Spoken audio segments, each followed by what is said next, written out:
வாழ்க வையகம், வாழ்க வையகம், வாழ்க வளமுடன்.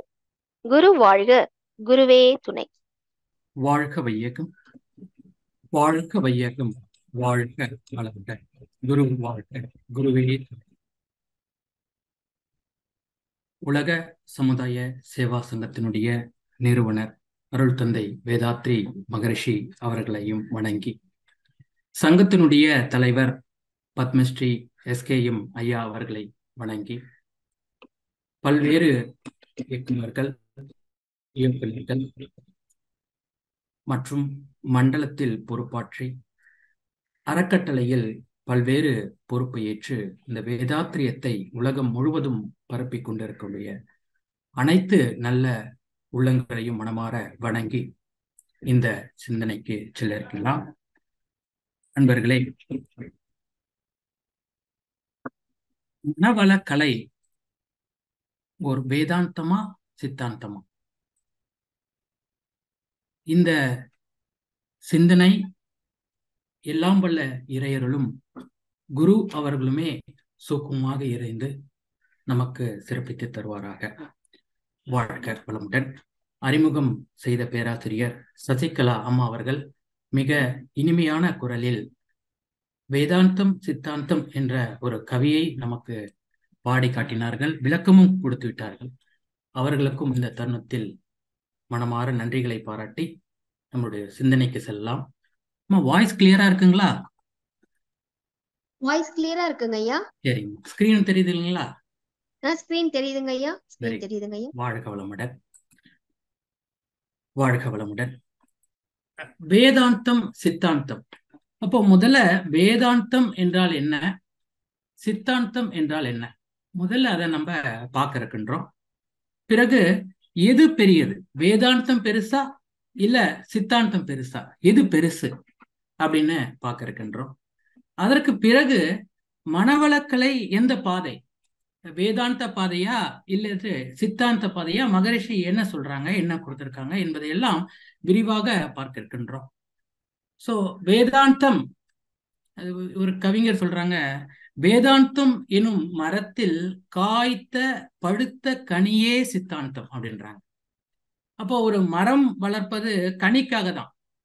அப்போ அந்த கனியாக இருக்கக்கூடிய சித்தாந்தம் தான் பெருசு அப்படின்னு நம்ம நினைக்கலாமா? அப்படின் பொழுது மரம் இல்லாமல் கனி இல்லை. இப்போ இந்த ஆண்டு இந்த மரம் காய் கொடுக்கலன்னா கூட அடுத்த ஆண்டு நாம் அந்த மரத்திலிருந்து ஒரு கனியை பெற்று விடலாம். அப்போ மரம் தான் பெருசா, வேதாந்தம் தான் பெருசா? அப்போ இது ரெண்டுத்துல எது பெருசு என்று ஒரு சிந்தனையை நமக்குள்ளாகவே ஒரு ஆர்வத்தை தூண்டுகின்றது இந்த தலைப்பு, வேதாந்தமா சித்தாந்தமா என்று. சோ முதலில் நாம் வேதாந்தம் என்றால் என்ன அதை பார்க்கலாம். இப்ப மகரிஷிட்ட ரொம்ப அற்புதம், அந்த சொல்லில் பிரித்து பார்த்து அதனுடைய பொருளை விளக்குவார்கள். வேதம் பிளஸ் அந்தம், அதுதான் வேதாந்தம். இப்ப வேதங்கள் 4 வேதங்கள் இருக்கின்றன. ரிக்வேதம், சாமவேதம், யஜுர்வேதம், அதர்வண வேதம், 4 வேதங்கள். அந்தம் என்றால் முடிவு. அப்போ விவேகானந்தர் சொல்றாங்க, வேதங்களின் முடிவே வேதாந்தம் அப்படின்றாங்க. இப்ப வேதங்களின் முடிவே வேதாந்தம். இப்ப வேதங்கள்லாம் எது முடிவா சொல்லுதுன்னு பாத்தீங்கன்னா பிரம்மம் தான், பிரம்மம் தான். இந்த பிரம்மத்துக்கு பல்வேறு பெயர்கள் கொடுக்கிறோம். ஆதின்றோம், வெளின்றோம், அனாதின்றோம், ஈசன்றோம், சிவன்றோம், பூரணம்ன்றோம். இது மாதிரி பல்வேறு பெயர்கள் சொல்லி கூப்பிடுறோம். ஆனா அந்த ஒரு பொருள் ஒன்றுதான், அந்த பிரம்மன் தான். அந்த காலத்துல மனிதர்கள்லாம் அந்த உணவை முதல்ல ஒரு கடவுளாக வழிபட்டார்கள். அது மகரிஷி கூட வேடிக்கையா ஒரு சின்ன வயசுல இந்த கடவுளுக்கு படையல் வைக்கிறோம் இல்லைங்களா, சுவாமிக்கு நம்ம நெய்வேத்தியம் பண்றோம், இல்லாட்டி உணவை முதல்ல சுவாமிக்கு படிச்சுட்டு அப்புறமா நம்ம சாப்பிட்றோம். அது ஏமா அப்படின்னு கேட்டாங்களாம் சின்ன வயசுல மகரிஷி அவர்களுடைய தாயிடம்.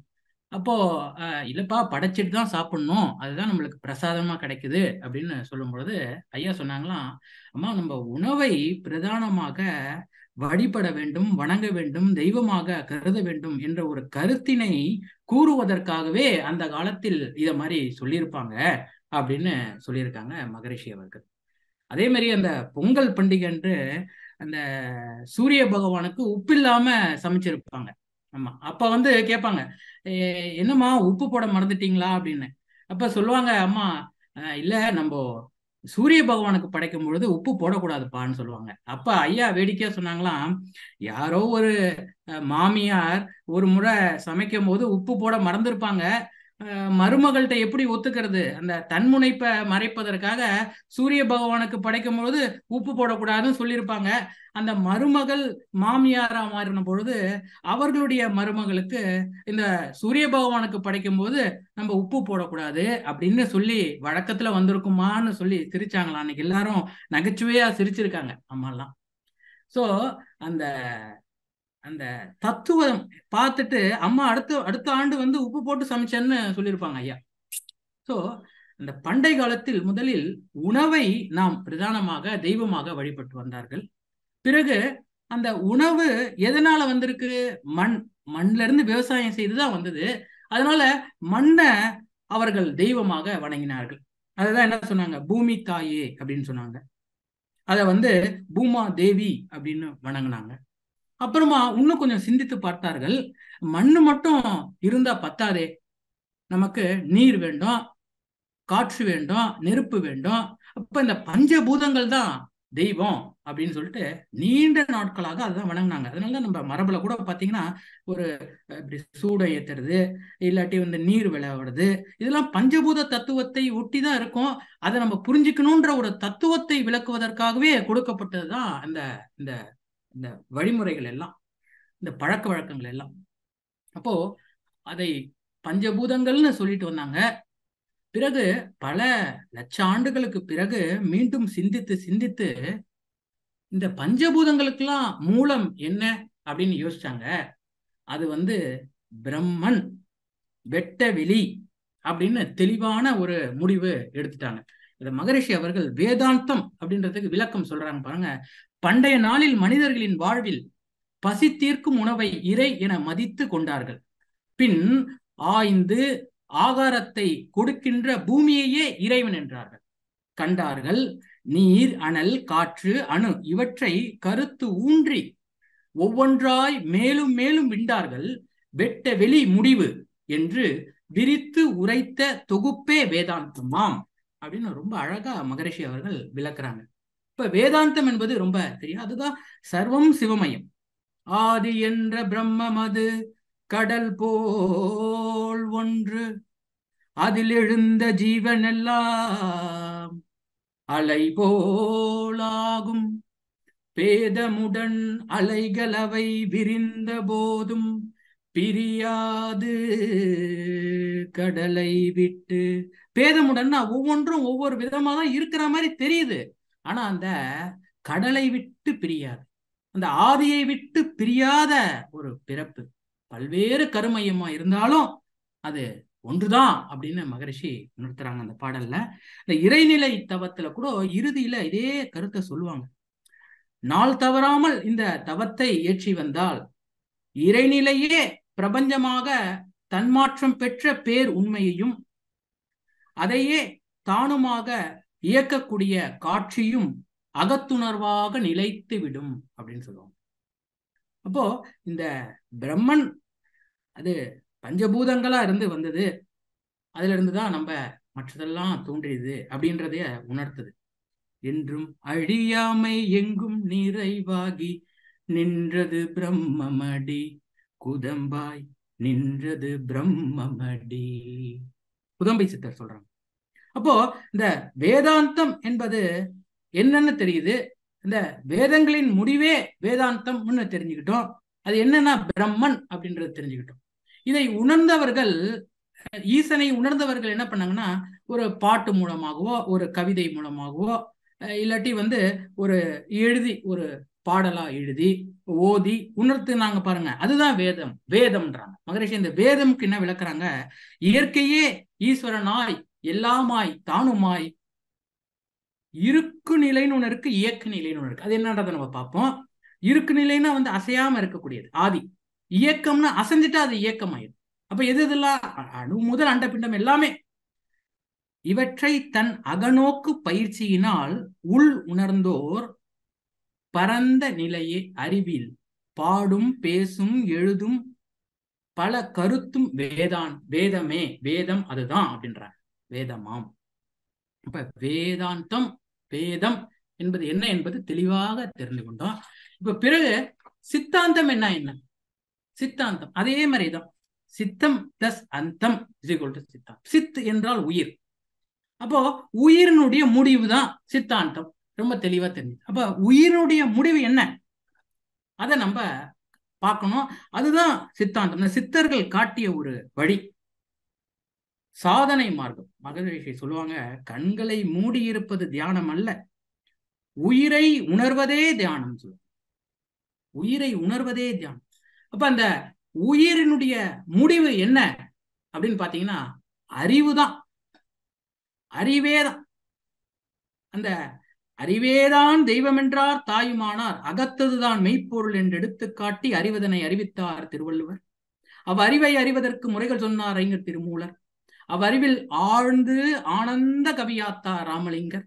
அறிவுக்கோர் திருக்கோவிலே அமைத்தார் அருள் தந்தை வேதாத்திரியார். அறிவில் அறிவாய் நிலைத்து அறம் வகுத்தோர் அதை வாழ்ந்து காட்டினோர் நினைவு கூறுவோம். நம்ம சொல்றோம். அஞ்சுவது ஏன் துணிந்துரைப்போம். மகரிஷி சொல்றாங்க, ஏன் பயப்படுறீங்க? அஞ்சுவது ஏன்? துணிந்துரைப்போம். அறிவேதான் தெய்வம், அறிவேதான் தெய்வம். நம்ம பயப்படவே தேவையில்ல. ஒரு அற்புதமான ஒரு பாடலு, அது இந்த மனிதனின் சிறப்புன்னு ஒரு ஞானமும் வாழும். பூரண பொருளே புதுமையடைந்து ஆரணமாக அணுவாய் விரிந்து அணுவின் கூட்டம் இயக்கம் பக்குவம் அசைவாய் இசைவாய் அண்ட கோடிகளாய் ஓரறிவின முதல் ஐயா வாழ்க வளமுடன். கட்டாய் வந்ததுங்க ஐயா, அந்த கால் பண்ணேன். வீடியோ கட்டாய் வந்துச்சுங்க ஐயா. வீடியோ கட்டாய் வருதுங்களா? ஆமாங்க, இப்பதான் கட்டாச்சுங்க ஐயா. நீங்க கண்டினியூ பண்ணுங்க, மறுபடியும் கட்டானா சொல்றேங்க ஐயா. வாழ்க வளமுடன்.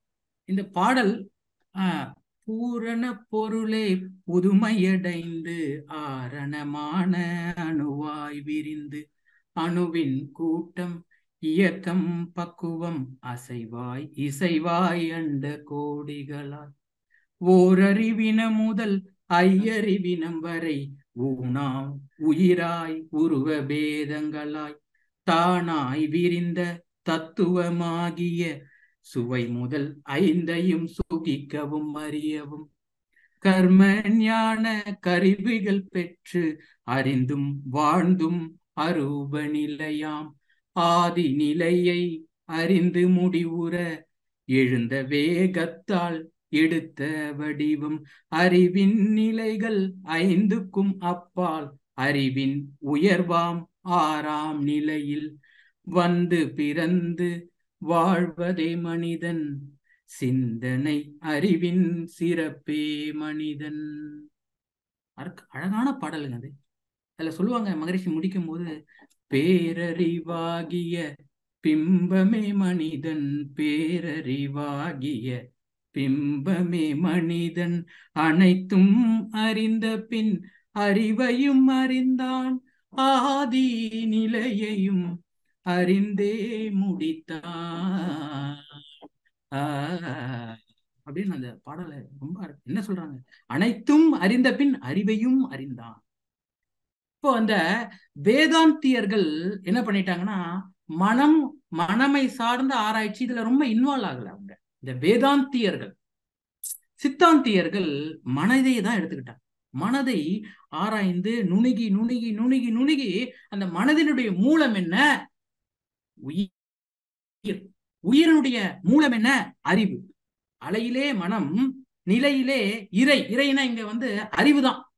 அப்ப பாருங்க, விஞ்ஞானத்திற்கு எட்டாத, புலன்களுக்கும் எட்டாத உயிரை ஆழ்ந்து ஆராய்ந்து முடிவான ஓர் உண்மையை எடுத்து உரைத்தலே சித்தாந்தம். அப்ப விஞ்ஞானத்துக்கெல்லாம் அது எட்டாது, புலன்களுக்கெல்லாம் எட்டாது.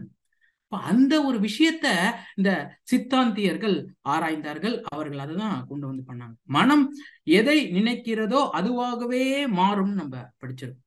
இப்ப நம்ம இந்த பஞ்சபூத நவகிரக தவத்துல கூட என்ன பண்றோம், மனதை தான் இந்த இந்த நிலம் மீது வைத்துக் கொள்வோம்னு சொல்றோம். அப்ப இந்த பூ உலகம் மிக பெரியது, 25,000 மைல் சுற்றளவு உடையது, மண்ணு, லோகங்கள், ரசாயனங்கள் இவற்றால் ஆனது, தன்னைத்தானே விரைவாக 1000 மைல் வேகத்திலேயே சுற்றிட்டு கொண்டு இருக்கிறதுன்னு சொல்லும் பொழுது நம்ம மனம் பூ உலகத்திலேயே இணைந்து போயிடுது. அப்போ அந்த மனம் எதுல இருக்கோ அதுவாகவே மாறிவிடும். அப்ப என்ன பண்ணிருக்காங்க இந்த சித்தர்கள், இந்த சித்தாந்தியர்கள், மனதை அப்படியே ஒடுக்கி ஒடுக்கி ஒடுக்கி உயிரினுடைய மூலம் அறிவாகவே மாறி தெய்வமாகவே மாறிட்டாங்க.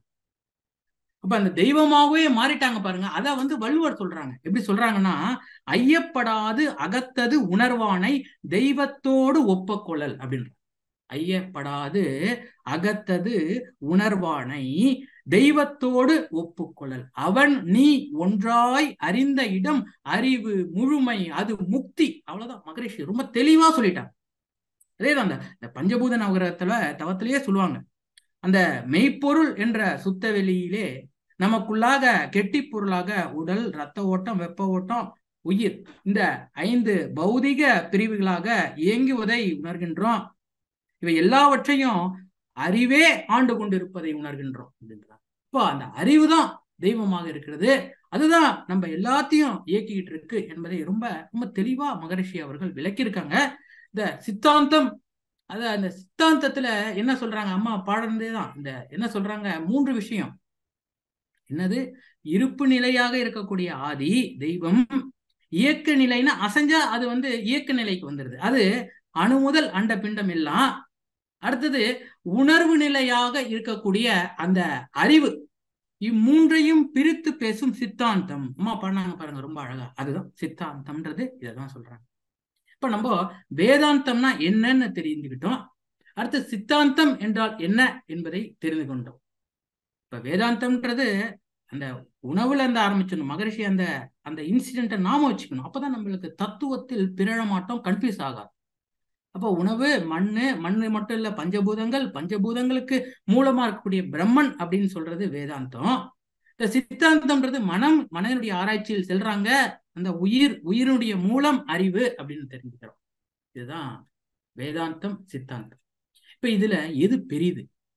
வேதாந்தம் பெருசா இல்ல சித்தாந்தம் பெருசா? அழகான ஒரு கவி இது. பிரம்ம வித்தை. வித்தைனா ஞானம்னு அர்த்தம். வித்தை என்றால் பிரம்ம வித்தை உயர்வதாகும். வித்தை என்றால் பிரம்ம வித்தை உயர்வதாகும். வேதாந்தம் பேசுவதால் கிட்டிடாது. வித்தை என்றால் பிரம்ம வித்தை உயர்வதாகும். என்ன சொல்றாங்க? வேதாந்தம் பேசுவதால் கிட்டிடாது. அது பாருங்க, கடைசி லைன் சொல்றாங்க, தத்துவத்தின் முடிவான தானேயான, தத்துவத்தின் முடிவான தானேயான தன்னை அறிந்த வித்தை அது தர்க்கம் வேண்டாம். தர்க்கம்னா டிஸ்கஷனே வேண்டாம்ன்றாங்க மகரிஷி சொல்றாங்க. இப்ப ஒரு இடத்துல சொல்றாங்க, வேதத்தை யான் படித்ததில்லை, ஆனால் வேதத்தின் உட்பொருளாய் என்னை கண்டேன்னு சொல்றாங்க. இந்த இன்னொரு கவியில சொல்றாங்க பாருங்க, வேதாந்தி சித்தாந்தி ஆனால் அன்றி வீடு பேரு கிட்டாது வெற்றி பேச்சா பேசினா கிடைக்காதான். வாராடி வாழ்நாள் கழிப்பதல்லால் உலகில் பிறந்த பயன் வழுக்கி போகும்ன்றாங்க. அப்ப எப்படி கிட்டத்தட்ட என்ன சொல்றாங்கன்னா, சித்தாந்தி தான் பெருசு மாதிரி சொல்றாங்க, வேதாந்தி சித்தாந்தி ஆனால் அன்றி வீடு பேரு கிட்டாதுன்னு என்ன அர்த்தங்க? இப்பதான் சொல்றாங்க, நான் என்ற பிரம்மத்தை அறிந்தே, நான் என்ற பிரம்மத்தை அறிந்தேன். என்னது? அது நினைவதனின் முடிவாகும் மூலமாகும். அதுதான் பிரம்மமா சொல்றாங்க. இந்த குதம்பை சித்தர் இன்னொரு பாட்டுல சொல்றாங்க, அண்டத்து கப்பால் அகண்ட சுடரினை பிண்டத்துள் பார்ப்பாயடி கூதம்பாய். அண்டத்துக்கு அப்பால் அகண்ட சுடரினை பிண்டத்துள் பார்ப்பாயடி குதம்பாய் அப்படின்னு. அப்போ என்ன சொல்றாங்க? இதெல்லாம் எங்க நம்மள ஒரு ஸ்டேஜுக்கு கொண்டு வருதுன்னா, சித்தாந்தம் பெருசு அப்படின்ற மாதிரி கொண்டு வருது. அப்ப நம்ம மகரிஷியிட போய் கேட்கும் பொழுது அழகான அம்மா பாடின பாடல் தான் நம்ம இன்னைக்கு எடுத்துக்க போறோம். 1955 பாடந்து இயற்கையின் ஆதிநிலை பிரம்மம் தெய்வம் இயக்க நிலை அணுமுதலாய் அண்ட பிண்டம் எல்லாம் இயற்கையின் உணர்வு நிலை அறிவு ஆகும் இம்மூன்றை பிரித்து பேசும் சித்தாந்தம். அப்ப வேதாந்தம் என்னங்க கேட்டீங்கன்னா, இயற்கையே அனைத்துமாய் உள்ளதென்று எடுத்துரைத்து வேதாந்தம். அடுத்த லைன் பாருங்க, வெவ்வேறு அல்ல சொல்றாங்க. வெவ்வேறு அல்ல, இயற்கை எது நான் யார் என்று அகத்தே நோக்க எண்ணியவர் ஒடுங்கும் பொழுது இரண்டும் ஒன்றே அப்படின்னு முடிக்கிறாங்க மகரிஷி. ஒரு இந்த தலைப்புல மகரிஷியுடைய யூடியூப் இருக்குங்க, 1.5 மணி நேரம் பேசியிருப்பாங்க. வேதாந்தம் சித்தாந்தம். அதுல முடிவுல சொல்லுவாங்க, ரொம்ப போட்டு இதை வாதாட வேண்டாம், இது பெருசா அது பெருசாலாம் சொல்ல வேண்டாம்.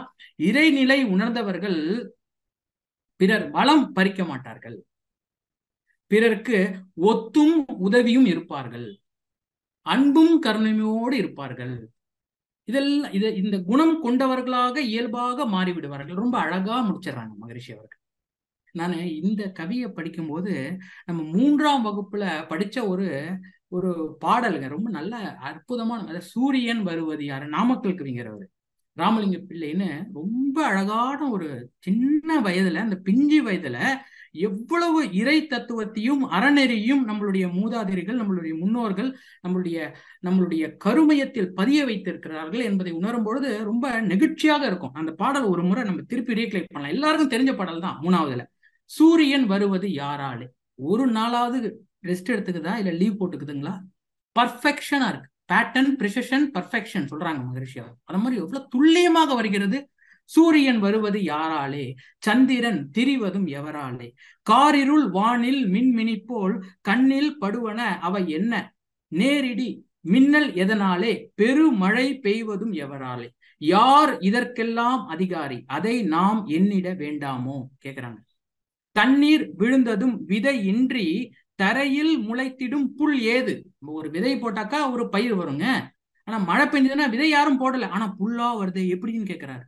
மண்ணில் போட்டது விதை ஒன்று, மரம் செடி ஆவது யாராலே, கண்ணில் தெரியா சிசுவை எல்லாம் கருவில் வளர்ப்பது யார் வேலை, எண்ணி பார்த்தால் இதற்கெல்லாம் ஏதோ ஒரு விசை இருக்குமன்றோ. விசைனா பவர், ஏதோ ஒரு சூப்பர் பவர் இருக்குல்ல அப்படின்னு கேக்குறாங்க. எத்தனை மிருகம், எத்தனை மீன், எத்தனை ஊர்வன பரப்பனப்பார், எத்தனை பூச்சிகள் புழு வகைகள், எண்ணத்துறையா செடி கொடிகள், எத்தனை நிறங்கள் உருவங்கள், எல்லாவற்றையும் எண்ணுங்கால் அத்தனையும் தர ஒருத்தர் தன் யாரோ எங்கோ இருப்பது மெய். யாரோ ஒருத்தர் இருக்காரு கண்டிப்பா. அல்லாஹ் என்பார் சில பேர்கள், அரண் அரி என்பார் சில பேர்கள், வல்லானவன் பரமண்டலத்தில் வாழும் தந்தை என்பார்கள், சொல்லால் விளங்கா நிர்வாணம் என்பார் சில பேர்கள். இப்படி எல்லாம் பல பேசும் ஏதோ ஒரு பொருள் இருக்கிறதே, அந்த பொருளை நாம் நினைத்தே அனைவரும் அன்பாய் குலவிடுவோம். எந்தப்படியாய் எவர் அதனை எப்படி தொழுதால் நமக்கென்ன, நிந்தை பிறரை பேசாமல் நினைவிலும் கெடுதல் செய்யாமல் வந்திப்போம், அதை வணங்கிடுவோம், வாழ்வோம், சுகமாய் வாழ்ந்திடுவோம். என்ன அற்புதமான கவிதைங்க. 3ஆவதுல படித்தது இன்றும் வரை அது அந்த கருத்து ஆழமாக இருக்கிறது. எவ்வளவு அற்புதமான ஒரு கவிதை பாருங்க. இப்போ இந்த வேதாந்தம் பெரிதா சித்தாந்தம் பெரிதான்னு பார்க்கும்பொழுது, தண்ணீர்னு சொன்னா என்ன, பானின்னு சொன்னா என்ன, நீலுன்னு சொன்னா என்ன, ஜலம்னு சொன்னா என்ன, வெள்ளம்னு சொன்னா என்ன, எல்லாம் ஒண்ணுதான். அந்த பொருள் தான். தாகத்துக்கு தணிக்கக்கூடியத எனக்கு தெரிஞ்ச முறையில தண்ணீர்னு சொல்றேன். அப்போ அந்த வெவ்வேறு பெயர்களும் வெவ்வேறு வழியில் செல்கிறோமே தவிர எல்லாம் ஒன்றுதான். இந்த பிரம்மன் தான், ஆதிதான் அப்படின்னு சொல்லுது. ஆனா இந்த தலைப்பு நம்ம என்ன எடுத்திருக்கோம்னா, மனவளக்கலை என்னது, அதுதான் தலைப்பு. தான் மனவளக்கலை வேதாந்தமா இல்ல சித்தாந்தம். மகரிஷி அவர்களுடைய ஒரு முக்கியமான ஒரு வாய்ஸ் ரெக்கார்டிங் இது. இதுல ஐயா அவர்கள் என்ன எதிர்பார்க்கிறாங்க, எப்படி ஒரு தெளிவான பாதையை நமக்கு அமைச்சிருக்காங்க, அது அவசியமான தேவைப்பட்டிருக்கு மகரிஷி. அதுதான் நான் எப்பவுமே நினைக்கிறது, சிம்பிளிஃபைடு குண்டலினி யோகானா ஏதோ எளிமையா இருக்கு, கொஞ்சம் குறைவானதுன்னு அல்ல. அது இதை விட ஒரு வலிமையானது இந்த உலகத்திலேயே தத்துவம் இல்லை. அதே தத்துவத்தை மிக எளிமையான முறையில் மகரிஷி விளக்கி இருப்பது நோக்கம் அனைவருக்கும் சென்றடைய வேண்டும் என்பதுதானே தவிர இது குறைவானது அல்ல. இது நம்ம பல ஆராய்ச்சியில் நாம் செய்து பண்ணியிருக்கோம். இப்போ நமக்கு மனவளக்கலை சித்தாந்தமே என்று ஒரு தெளிவான ஒரு விளக்கத்தை மகரிஷி அவர்கள் கொடுக்குறாங்க. ரொம்ப இந்த பதஞ்சலி யோக சூத்ரா வந்து போய் படிச்சு பார்த்திருக்கோம், அட்ட யோகா பிரதிபிகால பார்த்திருக்கோம், வேதங்களுடைய என்ன சொல்லுதுன்னு பாக்குறோம். இதெல்லாம் ரொம்ப காம்ப்ளிகேட்டடா இருக்கு. மகரிஷி பாருங்க, ரொம்ப இந்த உலகுக்கு ஒரு புதிய தெளிவான பாதையை காட்ட வேண்டியது அவசியமா இருக்கு அப்படின்னு சொல்லியிருக்காங்க. பாருங்க எவ்வளவு நுணுக்கமாக மகரிஷி அவர்கள் கொடுத்திருக்காங்க. மகரிஷி சொல்றாங்க, முதல்ல நாம தெரிஞ்சுக்கணும், நம்ம பயன்படுத்தி பயன் கண்டு பிறகுதான் மற்றவருக்கு ஓத வேண்டும், கூற வேண்டும். கற்றிடுவோம் கற்றபடி வாழ்ந்திடுவோம் கருமை தூய்மை கொண்டு அப்படின்னு ஒரு பாடல்ல சொல்லுவாங்க. நம்ம முதல்ல நம் வாழ்க்கையில் நாம் பயன்படுத்த வேண்டும், அதன் பலனை நாம் அடைய வேண்டும். ஒரு இந்த அகத்தாய்வுனா என்ன மாறாயதில்ல, நம்ம எண்ணங்களை சரி பண்ணிக்க முடிஞ்சுதா?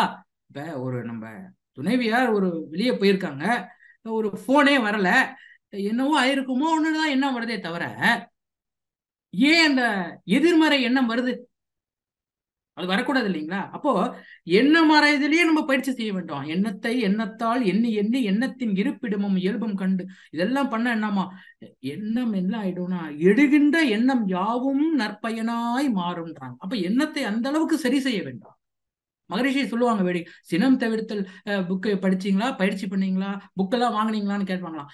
வாங்கினேன் சார். சினம் தவிர்த்தல் வாங்கினீங்களா, எப்படி இருந்தது, நல்லா இருந்ததா? 2 3 3வது முறை 4வது முறை என்னங்க நான் எத்தனை முறை சொல்லிட்டே இருக்கேன்னு சினம் வந்துருமா? சில ஆசிரியர்கள் எடுக்கும் போதே சினம் வந்துருது. பயிற்சி அது ஆகாதுங்க. அதாவது நம்ம மனவளக்கலை வந்து ஏன் இவ்வளவு எளிமையான முறையில் கொடுத்தா எல்லாருக்கும் போய் சேரணும், எல்லாரும் அதை பயன்படுத்த வேண்டும் என்ற நோக்கத்தில் தானே தவிர இது ஒன்னும் ஒரு போதனை மார்க்கம் இல்லை. போதனை மார்க்கம்னா ப்ரீச்சிங் டெக்னிக். ப்ரீச்சிங் டெக்னிக்னா என்னதுங்க? அப்படி சொல்லித்தர்றது, ஒருத்தவங்க கேட்டுக்கிறது, அது இல்லது. பயிற்சி செய்ய வேண்டும், பயிற்சி செய்ய வேண்டும். பயிற்சி செய்தால்தான் நாம் அந்த பலனை அடைய முடியும். we all should become a sky practitioner. பயிற்சியாளர்களாக மாற வேண்டும். பயிற்சியாளர்லாம் பார்த்தாலே தெரிஞ்சிடலாங்க. ரொம்ப சிம்பிள். ஒன்னும் இல்லை, இங்க இருந்து நீங்க ஆழியார் போறீங்க, பயிற்சிக்கு போறோம்னு வச்சுப்போம். பொள்ளாச்சிக்கு போயிடுறோம், பொள்ளாச்சியில இருந்து ஒரு டவுன் பஸ்ல ஏறுறாங்க 2 அன்பர்கள், ஒரு சீட் இருக்கு. இப்ப 2 பேரும் ஐயா நீங்க உட்காருங்கய்யா அப்படின்னு அவங்க சொல்றாங்கன்னு வச்சுக்கலாம். இல்லைங்கய்யா நீங்க உட்காருங்க அப்படின்னா 2 பேருமே பயிற்சியாளர் நடத்தும்.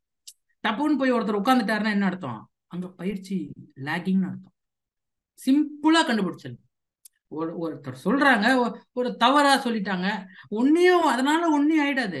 இப்ப நம்ம பெரிய பேச்சாளர்களா இல்ல, நம்ம வந்து பயிற்சியாளர்கள் தான்.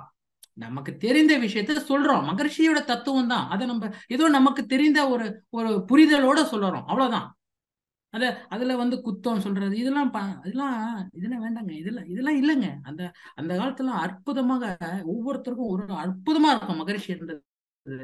நம்ம அதை புரிந்து கொள்ள வேண்டும். குற்றம் குறை பகை கோல் சொல்லல் வஞ்சம் 5 மொழித்து, மகரிஷி சொல்றார், குற்றம் குறை பகை கோல் சொல்லல் வஞ்சம் 5 மொழித்து நற்தவம் நட்புணர்வு நலம் பிறர்க்கு செய் தகுதி ஞான நெறி நாட்டமோடு மன்னிப்பு 5ம் பெற்று அதன் படி வாழ்ந்தால் பேரற வாழ்வாங்கும் அது கற்றிடுவோம் கற்றபடி வாழ்ந்திடுவோம் கருமை தூய்மை கொண்டு அப்படின்னு முடிப்பாங்க. என்ன அழகான பாடல். அதாவது ஒரு மனிதனை முழுமையாக மனிதனாக மாற்றக்கூடிய கலை. மனதனுடைய எவ்வளவு அழகா பேர் வச்சிருக்காங்க பாருங்க, மனதை வளமாக வைத்துக் கொள்ளக்கூடிய கலை. என்ன மனதை வச்சுதாங்க நம்ம வந்து அந்த மனதை வெல்ல முடியும். நீண்ட நாட்களாக மனம் என்ற கடலில் அதனுடைய தன்மையையும் அதனுடைய மதிப்பையும் தெரிந்து கொள்வதற்கு நீந்தி கொண்டிருந்தேன் மகரிஷி சொல்றாங்க. அப்ப அந்த மனதை தான் வைத்து நாம் மனதை சரி செய்வோம். காலையில இப்படி நிறைய சிந்தனை ஆடியார்ல போய் கேட்டு வரோம், அடுத்த நிமிஷம் என்ன மனசுல தோணுது, நாளையில இருந்து பயிற்சி செய்யறேன்ப்பா, காலையில எழுந்து பயிற்சி செய்யாம நாளை துவங்க மாட்டேன்னு ஒரு முடிவு எடுக்கிறோம். அடுத்த நாள் வருது, காலையில அலாரமும் அடிக்குது கரெக்டா, சரி ஒரு நாள் தானே பரவாயில்ல அப்படின்னு ஸ்னூஸ் போட்டுறோம், இல்ல ஆஃப் பண்ணிடுறோம். அந்த நாள் முழுக்க ஐயோ நேற்று நான் நினைச்சேன், நாளைக்காவது நான் கரெக்டா எழுந்து பண்ணிடணும்னு நினைக்கிறோம். அடுத்த நாளும் வருது, அலாரம் அடிக்குது, சரி போ இன்னைக்கு ஒரு நாள் தானே அப்படின்னு நம்ம அப்படியே அதை ஆஃப் பண்ணிடுறோம். நாம் தான் முடிவு பண்றோம், நாமே அதுல இருந்து பிறடுறோம், திருப்பி நாமே போறோம். பழக்கத்துக்கும் விளக்கத்துக்கும் போராடி கொண்டிருப்பவன் மனிதன் பண்றாங்க. இப்ப என்னங்கய்யா பண்ணணும்னா அந்த விளக்கத்தையே பழக்கமாக மாற்றிக்கொள்ள வேண்டும். காலையில எழுந்தோம் உடற்பயிற்சி செய்தே ஆகுவேன், அது இல்லாம எனக்கு ஒரு நாள் போகாதுன்னு நம்ம அந்த விளக்கத்தை தெரிந்து கொண்டோம் அல்லவா, அதை பழக்கமாக மாற்றிக்கொள்ள வேண்டும். அப்பதான் நம்ம பயிற்சியாளர்களாமா. நான் உண்மையை சொல்றாங்க, மகரிஷி சொல்றாங்க 85 வயசு 90 வயசுல இன்னைக்கு கூட உடற்பயிற்சி செஞ்சுக்கிட்டு தான் வந்தேன்னு சொல்றாங்க. இப்ப எப்படி பாருங்க, ஐயாலாம் மகரிஷி செய்யணும் நினைத்த க்ஷணத்தில் அவருக்கு அப்படியே இறையே கொடுக்கும். ராமலிங்க அடிகளார் என்ன தூய்மையான இருக்கக்கூடிய ஒரு நபர் மகரிஷியை தேர்வு செய்து தான் குடியிருந்திருக்காங்கன்னா ஐயா எவ்வளவு தூய்மையா இருந்திருக்கணும் நம்ம நினைக்கணும் இல்லைங்களா? இப்ப ஒரு இறுதி சொற்கள்னு ஒரு வார்த்தை இருக்கு. நாம் இப்பொழுது இந்த உடம்பில் இருக்கிறோம், இனி எல்லா உடம்பிலும் புகுந்து கொள்வோம், எந்த இடத்தில் எங்கெங்க சென்றாலும் அங்கெங்கும் இருப்போம், திருத்தி விடுவோம், அஞ்ச வேண்டாம்னு சொல்லிட்டுதான் அறைக்குள்ள போறாங்க. ராமலிங்க அடிகளார் போறாங்க, வள்ளலார் ஐயா போறாங்க. அப்போ நாம் இப்பொழுது இந்த உடம்பில் இருக்கிறோம், இனி எல்லா உடம்பிலும் புகுந்து கொள்வோம். மகரிஷி என்ற ஒரு உடம்பில் புகுந்து ஒரு தீட்சை மூலமாக பல்லாயிரக்கணக்கான லட்சக்கணக்கான நபர்களிடம் மகரிஷியும் உயிர்கலப்பு பெற்றுவிட்டார், ராமலிங்க அடிகளாரும் உயிர்கலப்பு பெற்றுவிட்டார், திருத்தி விடுவோம், அஞ்ச வேண்டாம்னு சொல்றாங்க. அப்போ நாம் இன்றிலிருந்து நம்மளுடைய லாஸ்ட் நேம் சர்நேம் பாருங்க, அது வேதாத்ரின்னு சேர்த்துக்கணும். சுவாமிநாதன் வேதாத்ரி, நடக்கும் பொழுதெல்லாம் சுவாமிநாதன் வேதாத்ரி. ஏன்னா என்னுடைய மறுபிறவி உயிர்கலப்பு மகரிஷி அவரே பெற்றிருக்குன்னு அந்த உணர்வு வந்தாதான் நம்ம தப்பு செய்ய மாட்டோம். நாம் தப்பு செய்தோம் என்றால் மகரிஷிக்கு செய்யக்கூடிய துரோகம் என்பதுதான் அர்த்தம்.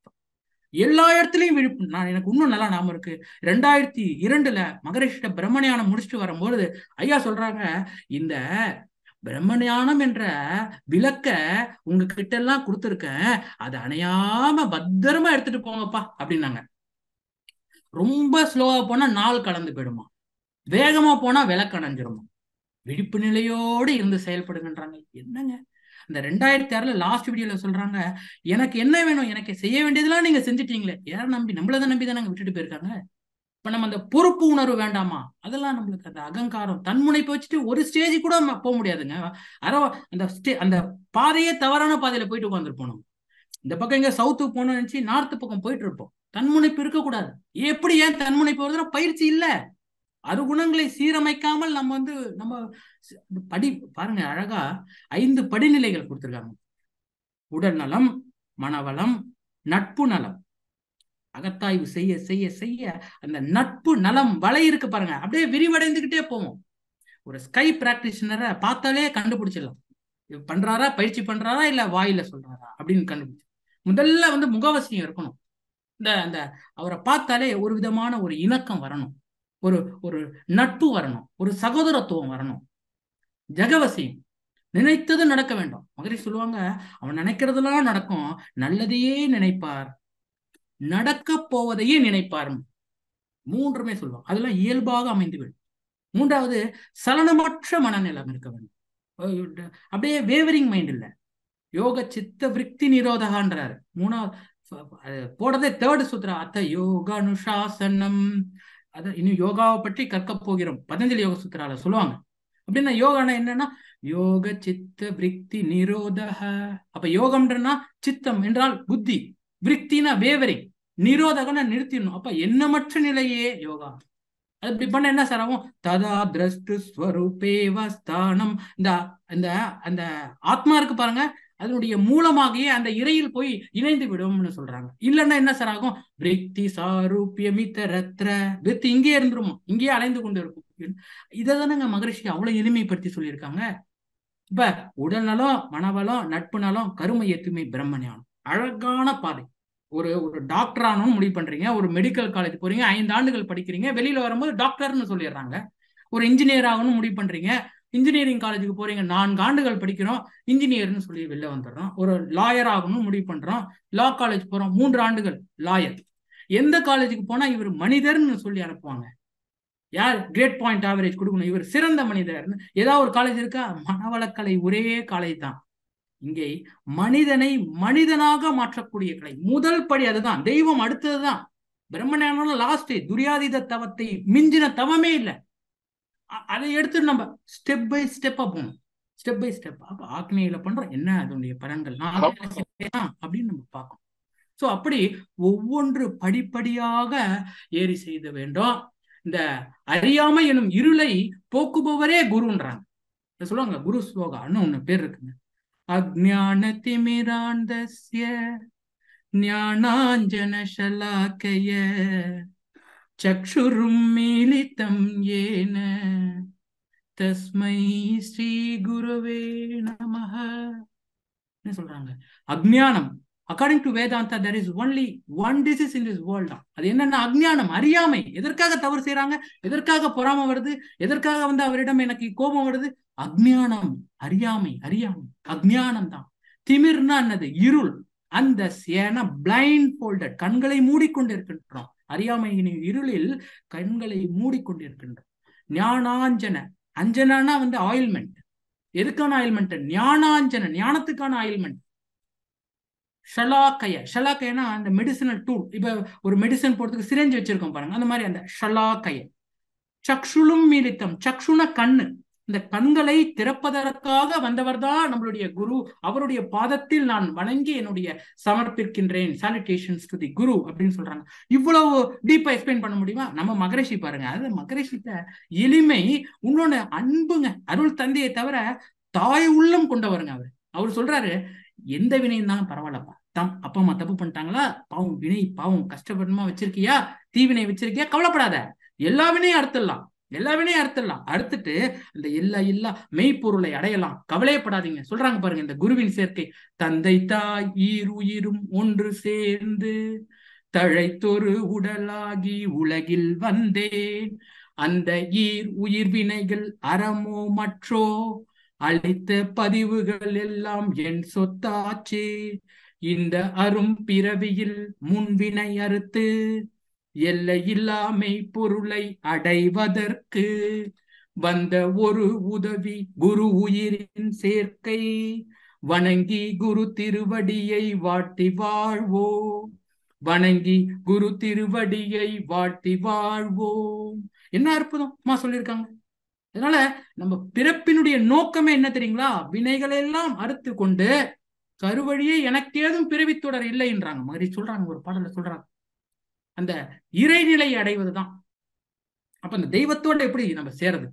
பிறவியினும் பெருங்கடல் நீந்தார் இறைவன் அடி சேராதார்ன்றார். பெரிய கடல் பாது, அது அவ்வளவு ஈஸி இல்ல.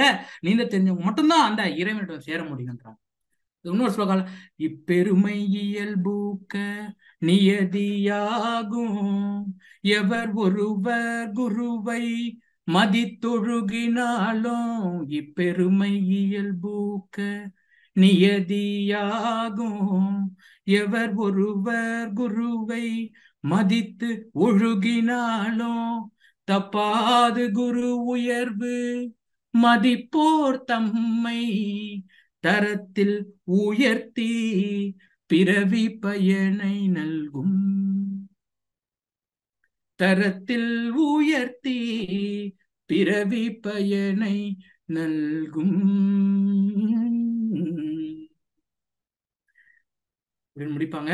அதனால நமக்கு கிடைத்த ஒரு பாக்கியம், நாம் செய்த ஒரு பேரு, நம்மளுடைய பெற்றோர்கள் செய்த பேரு நமக்கு மகரிஷி அவர்கள் குருவாக கிடைத்தது. அந்த குருவினுடைய கை பிடிக்க வேண்டும். அவருடைய அப்படியே மேலோட்டமா அந்த புல்லு மேயறதுன்னு சொல்ல அப்படி பண்ணா நம்மளாட்டி பிராக்டிஷனரா வர முடியாது. ஆழ்ந்து செல்ல வேண்டாம். ஒவ்வொரு சொல்லும் மகரிஷி இறையிலேயே நிருந்து கொடுத்திருக்காங்க. அதுதான் உண்மை. அந்த அறிவேதான் அப்படின்றாங்க பாருங்க. அறிவேதானா, அறிவுதான் எல்லாம் அப்படின்றதுனா ஒவ்வொரு வார்த்தைகளும் ஆழமாக இருக்கின்றது. அதனால் நம் அனைவரும் நம்முடைய குருவினுடைய கைப்பிடிப்போம். வாழ்வில் எல்லா வளமும் பெற்று இன்பமாகவே வாழ்ந்து இந்த பிறவினுடைய நோக்கத்தை அடைந்து நாம் மென்மேலும் உயர்ந்து இந்த வேதாத்திரியத்தை நம்மால் முடிந்தவரை உலக மக்களுக்கெல்லாம் தொண்டாற்றி இன்புறுவோம் என்று கூறி இந்த அரிய வாய்ப்பினை எனக்கு அளித்த அனைவருக்கும் இந்த தருணத்தில் நன்றி பாராட்டி என்னுடைய உரையை முடிக்கின்றேன். அனைவருக்கும் மீண்டும் ஒரு முறை வாழ்த்துக்கள். வாழ்க வளமுடன். குருவே வாழ்க வளமுடன். வாழ்க வளமுடன் ஐயா. மிக்க நன்றிங்க ஐயா. மிக மிக ஒரு சிறப்பானது ஒரு சிந்தனை, ஒரு இனிய குரல்ல ரொம்ப அழகா எல்லா கவிகளையும் பாடியே எங்களுக்கு விளக்கத்தை கொடுத்துருக்கீங்க ஐயா. மிக மிக சிறப்புங்க ஐயா. ஐயா அவர்கள் நம்ம வேதாந்தம்னா என்ன அப்படிங்கறதுக்கு துவக்கத்திலே சொன்னாங்க. வேதாந்தம் என்னும் மரத்துல வந்து காய்க்கிற கனியே வந்து சித்தாந்தம் அப்படிங்கிறதுல நிறைய கவிகள் வந்து நமக்கு எடுத்து சொல்லியிருந்தாங்க. இந்த வேதத்தினுடைய 4 நிலைகள் அன்னைக்கு பேசப்பட்டது. விவேகானந்தர் என்ன சொல்லியிருந்தாங்க அப்படிங்கிறது. வேதங்களுடைய முடிவுதான் வந்து வேதாந்தம் அப்படிங்கிறது. அதுக்கு நிறைய எடுத்துக்காட்டு சொன்னாங்க. உணவை முதல்ல நம்ம வந்து தெய்வமா வணங்கணும்.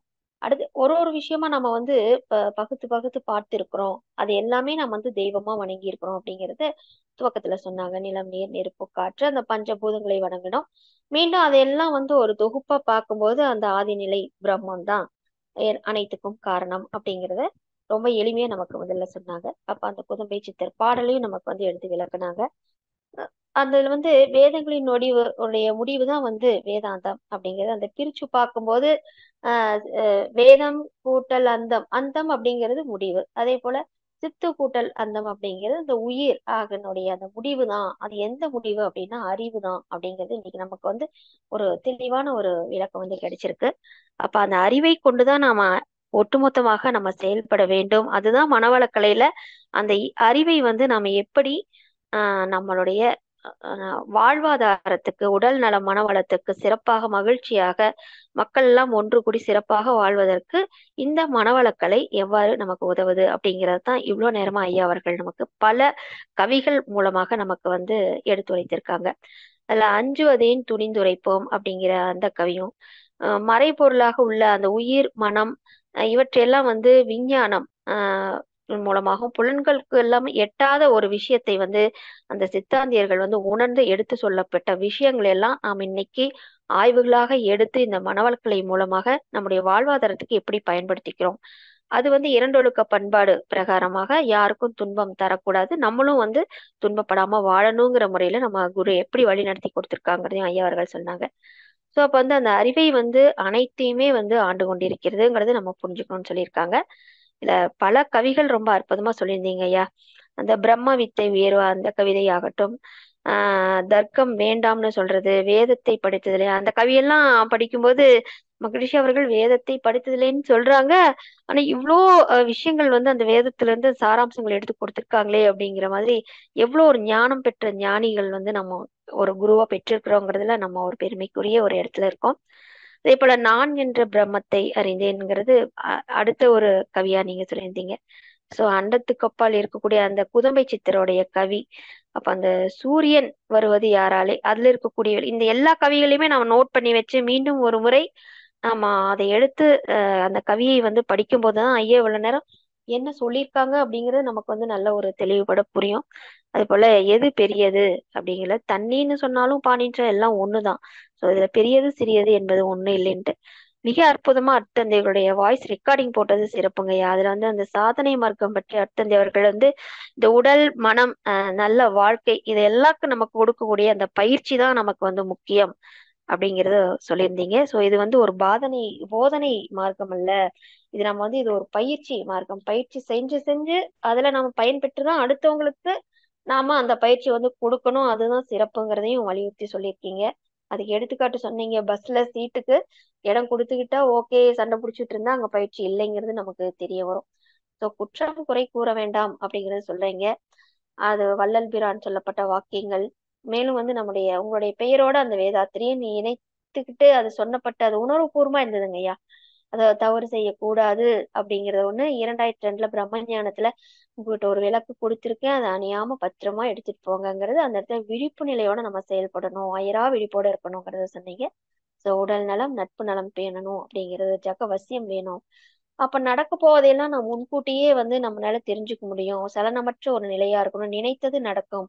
இது எல்லாமே வந்து ஒரு பயிற்சி மூலமாகத்தான் முடியும். பயிற்சி இல்லாம எந்த ஒரு மேஜிக்லாம் செய்ய முடியாது. அந்த வகையில நமக்கு இந்த மனவளக்கலை அப்படிங்கிற ஒரு மிகப்பெரிய பொக்கிஷத்தை நல்ல பயிற்சி செஞ்சு அடுத்தவங்களுக்கும் சொல்லி கொடுத்து நம்மளும் சிறப்பாக வாழணும் அப்படிங்கிறது ஐயா அவர்கள் இவ்வளவு நேரம் நம்ம அழகா நிறைய ஸ்லோகங்கள்ல இருந்து விளக்கங்கள் சொல்லியிருந்தாங்க.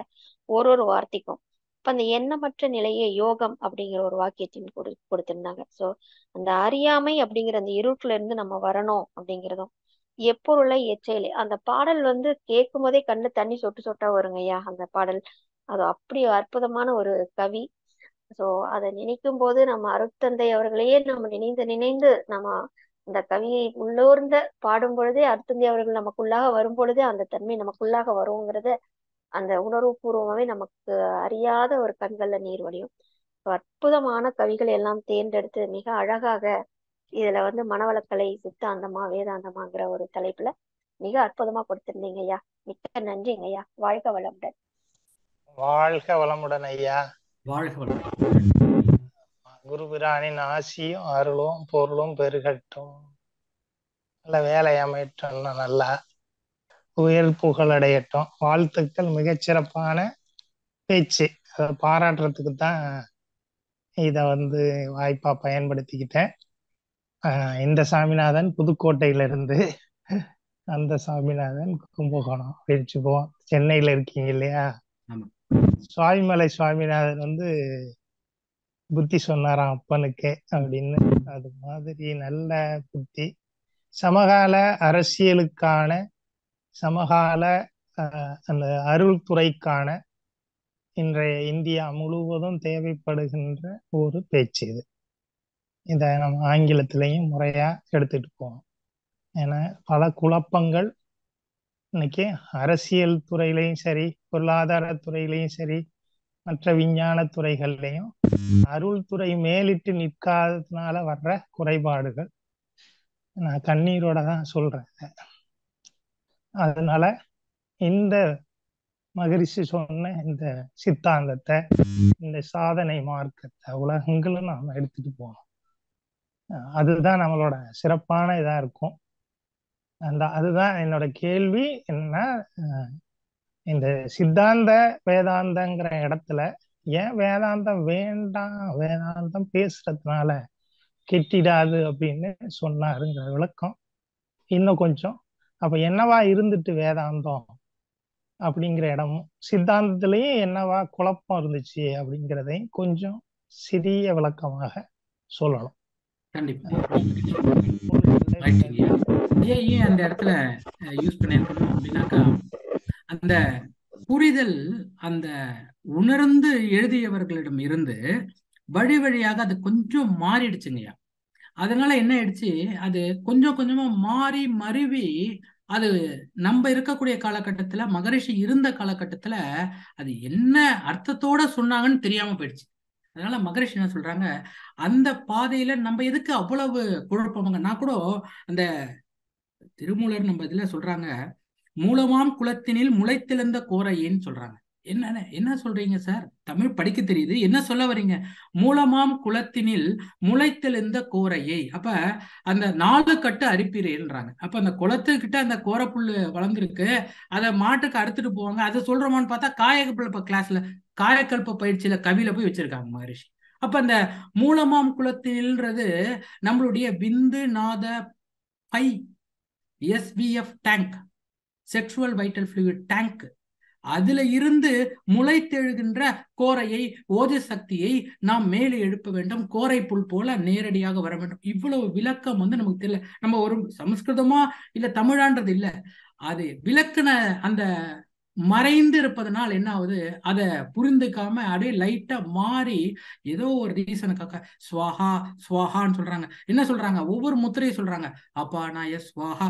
அப்ப ஒவ்வொரு முத்ராவையும் பயன்படுத்தி தான் நம்ம சுவாமிக்கு நைவேத்தியம் பண்ணணும். அப்ப அந்த முத்ராவை முன்னிலைப்படுத்தி சொன்னாங்கன்றது போய் சுவாமிக்கு ஊட்டு உண்ணணும்னு போயிடுச்சு. அப்ப அதனாலதான் மகரிஷி அவர்கள் அது வேதாந்தம் பேசுவதால் கெட்டிடாது, அர்த்தம் என்னன்னு சொல்லணும், அதை புரிந்து கொள்ளணும் அப்படின்றதுக்கு தான் அந்த கவி போட்டிருப்பாங்களே தவிர அதை குறைத்து சொல்வதோ இல்லை, அது சரியில்லைன்னு சொல்வதோ இல்லை.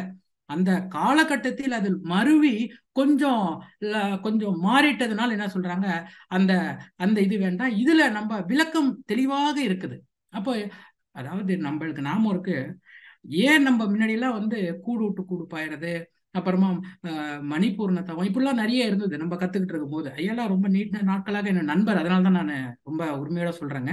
இப்ப அந்த காலத்துல ஏன் மகரிஷியை கேட்கறாங்க, ஏங்க அதெல்லாம் எடுத்துட்டீங்கன்னா துரியாதீத தவத்தை மிஞ்சின தவ வேணுமா, இது போதுமேன்ட்டாங்க. அப்போ எந்தெந்த காலத்தோ இடங்கால தேவை அவையொப்ப தோன்றின, அந்த கருத்து இந்த சிந்தனைக்கு வேண்டாம்னா விட்டுடலான்றாங்க பாருங்க. அதனாலதான் ஐயா சொல்லியிருக்கணும், வேதாந்தம் பேசுவதால் கிட்டிடாது, அதனுடைய உட்பொருள் தெரிந்து கொள்ள வேண்டும். அதற்கு ரொம்ப கடினமா இருக்குங்க ஐயா. அந்த பாதை வந்து ரொம்ப புரியல, நிறைய விளக்கம் தேவைப்படுது. அது சொல்லக்கூடியவர்களும் அந்த அளவுல உள்ளுணர்வோட இருந்து சொல்றாங்கன்னா அதுல சந்தேகமா இருக்கு. அதனாலதான் ஐயா போட்டிருக்கணும்னு நினைக்கிறேங்க ஐயா. வாழ்க வளமுடன்.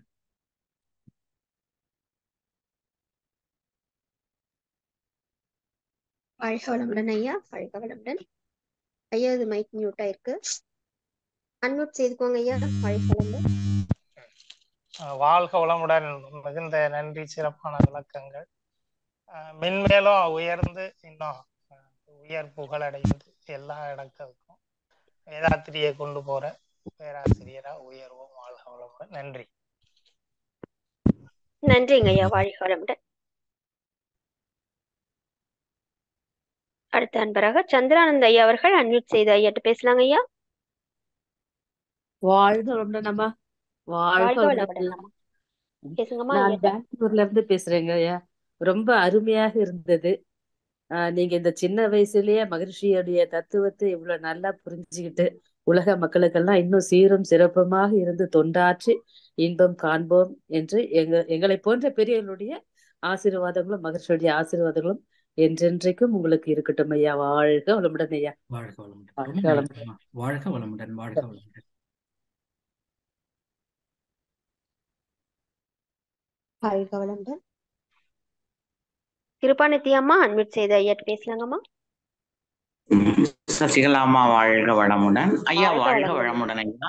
வாழ்க வளமுடன். வாழ்க பொதுவா ஜூம்ல கோகோஸ்டுகளோட குரல்களே ரொம்ப ஒரு ரசிச்சு கேட்போம் நாங்க. சசிகலாமா ரொம்ப அருமையா பாடுவாங்க. இப்போ உங்களுடைய குரலை கேட்கையில சீராடி கோவிந்தராஜ் ஐயா ஞாபகம் வந்தது. குரல் வளம் அப்படி ரொம்ப அருமையா இருந்தது. ஐயா நீங்க எப்படி கத்துக்கிட்டீங்களா எங்களுக்கு தெரியாது. ரொம்ப அருமையா அந்த குரல் வளத்துக்கே ஒரு தனி மதிப்பு இருக்குல்ல ஐயா. ரொம்ப நல்லா இருந்தது. உங்களுடைய ஸ்பீச்சுமே எல்லாரோட ரொம்ப மகரிஷியை பட்டு கேட்டது. நான் இப்ப ஜூம்ல எவ்வளவு நாள் கேட்கிறேன். ஃபர்ஸ்ட் டைமா மகரிஷியுடைய ஸ்பீச்சை டைரக்டா கொடுத்தது நான் இப்பதான் ஃபர்ஸ்ட் டைம் கேட்கிறேன் ஐயா. ரொம்ப சிறப்பா இருந்தது ஐயா. நன்றி. இதுல சந்தேகத்தை விட இன்னொரு தடவை இதுல கேட்டு நாங்க இதுல தெளிவு பெறதான் ரொம்ப முக்கியம். இன்னும் 2 தடவை அவங்கள்ட்ட இருந்து கேட்டு இந்த ஸ்பீச்சை எப்படி நல்லா தெளிவு பெற. ஒரு தடத்துல இதெல்லாம் முடிஞ்சு என்ன என் அறிவுக்கெல்லாம் அது எட்டுன மாதிரி தெரியல. இப்ப நீங்க அழகா சொன்னீங்க ஐயா. சாதனை மார்க்கம், போதனை மார்க்கம், சாதனை மார்க்கம், அதுக்கு மகரிஷி சொன்ன விளக்கமும் கொடுத்துட்டீங்க. இப்ப பிரம்மம், வேதாந்தம், அறிவு, சித்தாந்தம் இதெல்லாம் நீங்க தனித்தனியா விளக்கம் சொன்னீங்க. இப்ப நீங்க சொன்னது இல்லையா, நீங்க அதாவது இருக்கும் நிலை, இயக்கும் நிலை 2 சொன்னீங்க. இதுல எது வேதாந்தம் சித்தாந்தம்னு சொன்னீங்களா, இல்ல இது 2மே இருக்கும் நிலை இயக்கம் நிலை ஒன்னா? இதோடைய கருத்து எப்படியா? ஒண்ணு. 2வது, நீங்க ஏதாவது வேதாத்திரியம் வந்து இப்ப வேதாந்தத்தை இல்லைன்னு சொல்லுதா, இல்ல சித்தாந்தம் தான் முக்கியம்னு சொல்லுதா? இது எனக்கு கொஞ்சம் புரியலையா. வாழ்க வளம். வாழ்க வளமுடன். வாழ்க வளமுடன். அதாவது ரொம்ப நல்ல ஒண்ணு வந்துமா, நீங்க சொன்னது எனக்கு என்ன ரொம்ப புரிஞ்சதுன்னா, நம்ம மறுபடியும் கேட்க வேண்டாம். நம்மளுடைய புரிதலுக்கு ஏற்றாற் போல அது உதவும். அதுதான் உண்மைங்கம்மா. ஏன்னா நான் ஒரு 8 முறையாவது நான் பிரம்மஞான பயிற்சியே திருப்பி போவேன். அதே மாதிரி அருள்நிதி பயிற்சி அந்த ஆசை வாங்குறதுக்காகவே மறுபடியும் போவோம். ஏன்னா அப்பதான் நம்மளுக்கு வந்து ரொம்ப இதுவா புரியும். அதனால நம்ம தெரிஞ்சிருச்சு படிச்சுட்டோன்றது இல்ல, மறுபடியும் படிக்க வேண்டும். இன்னைக்கு நம்ம இந்த கேலண்டர்ல பாத்தீங்கன்னா, இன்னைக்கு நம்ம டெய்லி கேலண்டருக்கு பாருங்க, அந்த மகரிஷியோட கேலண்டர், அதுல உயிருக்குள்ளாக தெய்வமே அறிவாக இருக்கிறது என்று விளக்கி காட்டுவதுதான் அகத்தவ பயிற்சின்னு போட்டிருப்பாங்க. பாருங்க, நான் இது இங்க இருக்கு பாருங்க, இந்த கேலண்டர் சொல்றேன். இன்னைக்கு அதான் போட்டிருக்காங்க. அப்போ நான் என்ன பண்றேன்னா,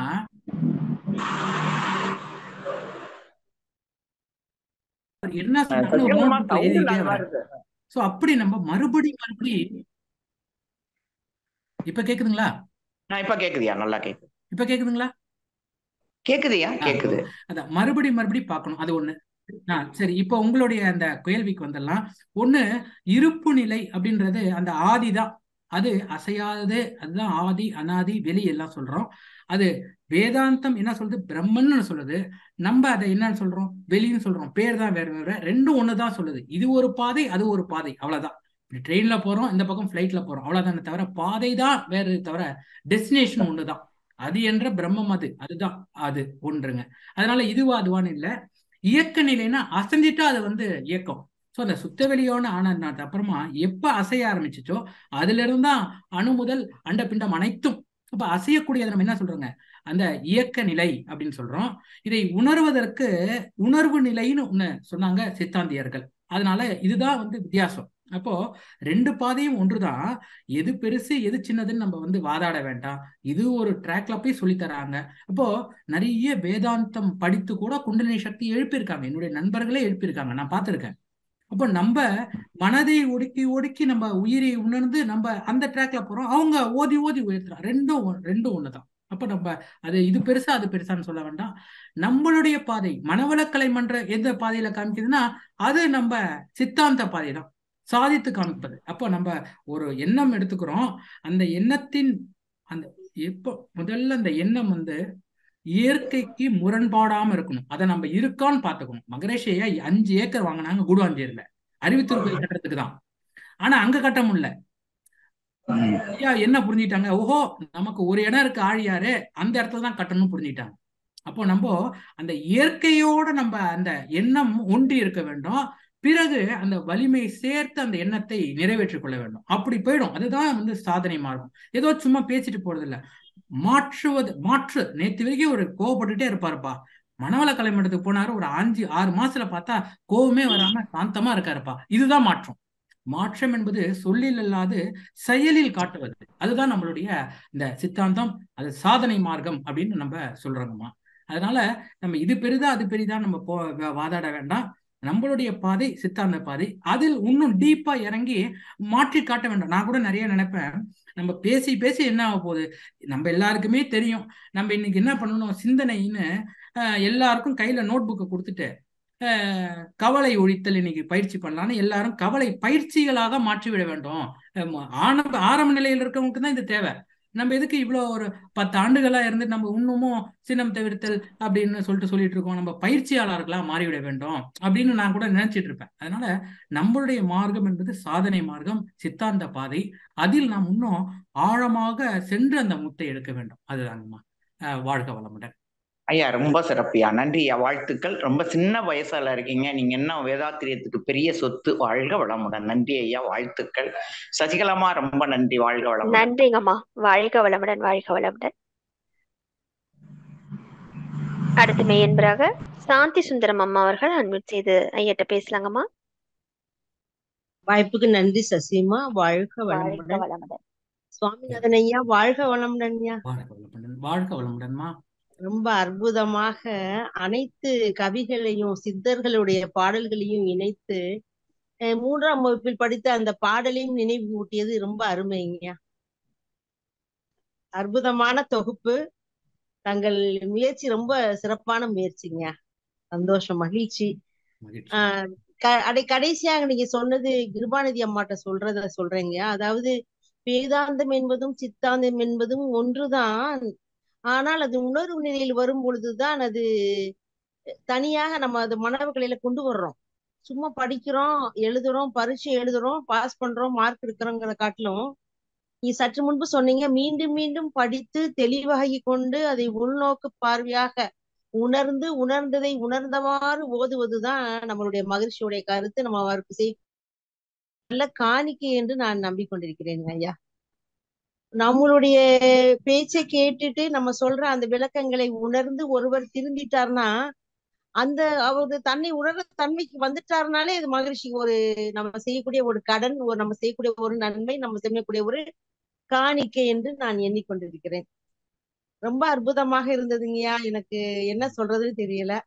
அதே போல நம்ம தன சங்கல்ப ஆகர்ஷண சங்கல்பம் செய்யும் பொழுது அந்த யங் ஷங் விங்லாம் சொல்லும் போது கண்டிப்பாக அந்த நம்ம உடம்புல இருக்கக்கூடிய 9 சக்கரங்கள் அந்த உணர்வுபூர்வமாக உணர்வதை நான் நன்றாக உணர்ந்துருக்கேங்க ஐயா. இப்பொழுதெல்லாம் கோவிலுக்கு போனால் பாடல் பாடுறேன், அத பக்தி மார்க்கத்துல இருக்கிறது காட்டிலும் கண்களை மூடி அந்த இறைநிலையோடு ஒன்றி இருக்கும் பொழுது அங்க இருக்கக்கூடிய வைப்ரேஷனை நம்ம நன்றாக உணர்ந்து கண்கள்ல கண்ணீர் வர அளவுக்கு. ஆனா நான் வெளியே வந்த பிறகு எதுவுமே நான் வேண்டிக்கவே இல்லை. எனக்கு அதை கொடுங்க, இதை கொடுங்க, எனக்கு அது பண்ணுங்க, இது பண்ணுங்கன்னு கேட்கவே இல்லை. ஏன் அப்படி கேட்கலன்னு எனக்கு தெரியாது. இதற்கு முன்பு அப்படிதான் இருந்தோம். இந்த 3ஆம் கிளாஸ்ல நடத்த பாடலே பாடும்போது மனப்பாடம் பண்ணி ஒப்பிச்சிருக்கேன். ஆனா அதுல இருக்கக்கூடிய அர்த்தம் புரியல. இன்னைக்கு ஐயா அதை எடுத்துரைத்தது ரொம்ப அருமையாக இருந்ததுங்க. நான் ரொம்ப பேச வேண்டும் போல நிறைய பேர் பின்னாடி இருக்காங்க. உங்களுடைய வாழ்த்துவதற்காகவும் நீங்க எடுத்துக்கொண்ட இந்த முயற்சி ரொம்ப நல்லா இருக்குங்கிறதுக்காகவும் தான் உங்களை வாழ்த்துவதற்காக தான் பண்றீங்க. வாழ்க வளமுடன். இந்த சாந்தி சுந்தரம் சகோதரியின் அன்பு வணக்கங்களும் வாழ்த்துக்களும். உங்கள் அருள்பணி சிறக்க என்னுடைய வாழ்த்துக்கள்ங்க ஐயா. வாழ்க வளமுடன். ரொம்ப மகிழ்ச்சி. நன்றி சசிமா, நன்றி. வாழ்க வளமுடன். நன்றிங்க அம்மா. வாழ்க வளமுடன். சிறப்பு அம்மா. வாழ்க வளமுடன். அடுத்த மெயின்பராக சக்தி ஐயா அவர்கள் அன்மியூட் செய்தாம். ஐயாட்ட பேசலாங்க ஐயா. ஐயா வாழ்க வளமுடன் ஐயா. வாழ்க வளமுடன்மா. ஐயா ரொம்ப அருமையா இருந்துச்சுங்க ஐயா. உங்க சிந்தனை உரை ரொம்ப சிந்திக்கக்கூடிய உரையாவும் இருந்துச்சு ஐயா. ஒரு சின்ன சந்தேகம், அந்த சித்துங்கிறது உயிரின் முடிவுதான், அறிவுதான் தெய்வங்கிறத நீங்க கான்செப்டா சொல்றீங்க. அந்த உயிர் அறிவைதான் உள்ளார்வா பெற வேணும் மெகரிசியம் அதைத்தான் உணர்த்திட்டு இருக்காரு. அந்த உயிர் அறிவுங்கிறதும் நம்ம சிந்தனை, நம்ம மூளை, மனம் அந்த வழியா வர அந்த அறிவுக்கும் என்னங்கய்யா வித்தியாசங்கிறது எப்படிங்கய்யா வித்தியாசப்படுத்துறது? எல்லாமே டோட்டலாவே அறிவுதான். ஆனா ஐயா சொல்றது வந்து உயிர் அறிவைத்தான் உள்ளுணர்வா பெறணுங்கிறத வலியுறுத்துறாருங்கும் போது இந்த எல்லா அறிவுக்கும் என்னங்கய்யா வித்தியாசம்? நமக்கு தோன்றிட்டு இருக்கிற எல்லாத்துக்கும் என்ன ஒரு இது, அதை பத்தி சொல்லுங்கய்யா. சொல்றேன். ரொம்ப மகிழ்ச்சி. நல்ல நல்ல கேள்வி. அதாவது நம்ம எப்படி நீங்க கம்ப்யூட்டர்ல இருந்தீங்கன்னா பிரெயின் வந்து ஒரு ப்ராசஸர்னு எடுத்துக்கணும். அது என்ன பண்ணுது, நம்ம ப்ராசஸ் பண்ணி, அதாவது நம்மளுக்கு மனம் கிளாஸ்ல எக்ஸ்பிளைன் பண்ணுவாங்க. மனம் என்ன பண்ணதுங்க, வெளியில புலன்கள் மூலமாக கிடைத்ததை மூளையின் மூலமாக கருமையத்தில் பதிவைக்கிறது, இறுக்கி சுருக்கிறது. அப்ப சுருக்கி இருக்கு பாருங்க, அதை வந்து விரித்து காட்டுவது எண்ணமாக, அவ்வளவுதான். அது பண்றது. இதுதான் வந்து இது ப்ராசஸர். இது அறிவில்லை, இது அறிவில்லை. நம்ம சொல்ற அறிவு வந்து உயிரில் மூலத்துக்கு சென்று, உயிர் மூலத்துக்கு எப்படி செய்யணும் பண்றது தெரியுங்களாமா? முதல்ல பயிற்சி செய்ய செய்ய செய்ய செய்ய செய்ய மனம் என்பது ஒடுங்குவதை நாம் உணர முடியும். ஒடுங்குவதுன்னா என்ன அர்த்தம்னா, அதாவது நீங்க எங்க உட்கார்ந்துருக்கீங்களே தெரியாத அளவுக்கு மனம் வந்து ஒடுங்கி போயிடும். இப்ப உங்க பக்கத்துல வந்து அப்படின்னாலும் அப்படி தூக்கி போடும் நம்மள. அந்த அளவுக்கு நீங்க மனம் ஒடுங்கிடும். அப்ப உயிர் மீது மனம் வைத்து செய்வதே தவன்றாங்க. அப்போ முதல்ல மனதை எடுத்துட்டு, மனதுதான் டூல், அதுதான் நம்மளுக்கு இருக்க வெப்பன், அதுதான் வந்து நமக்கு இருக்கக்கூடிய ஆயுதம். அதை வச்சு அந்த உயிரை வந்து, உயிர் ஓடிக்கிட்டே இருக்கு, அதை ஒடுங்கி ஒரு இடத்துல வைக்கணும். அதுக்கப்புறமா அந்த உயிரினுடைய மூலமாக இருக்கக்கூடிய அந்த அறிவு, அதுதான் தெய்வம். அதை உணரும் பொழுது என்ன ஆகுதுங்க, இந்த இங்க உணர்ந்த அந்த அறிவு தான் அங்க பேரறிவாக இருக்கு. அங்கிருந்து வந்ததுதான் இது, இதுவும் அதுவும் வேறு இல்லை. இன்னும் ஒரு படி மேல சொன்னா, நாம் எல்லாரும் மனிதர்கள் இறைவனுடைய ஒரு படி அதிகமா. ஏன்னா இறைவன் என்ன பண்ணிட்டாராம், தன்னையே உணர்வதற்காக ஒரு மனிதன்னு ஒரு உருவத்தை எடுத்து அதன் மூலமாக தன்னையே உணர்ந்துகிட்டாராம் இறைவன் அப்படின்னு சொல்லுவாங்க. ஐயா சொல்லியிருக்காங்க இதை. அதனால மனிதன் அந்த அளவுக்கு நுணுகி நுணுகி உயிரினுடைய மூலத்தில் இருக்கக்கூடிய அறிவு, அந்த அறிவெல்லாம் நீங்க அந்த அளவுக்கு ஆயிட்டீங்கன்னா எல்லோரும் சமம்.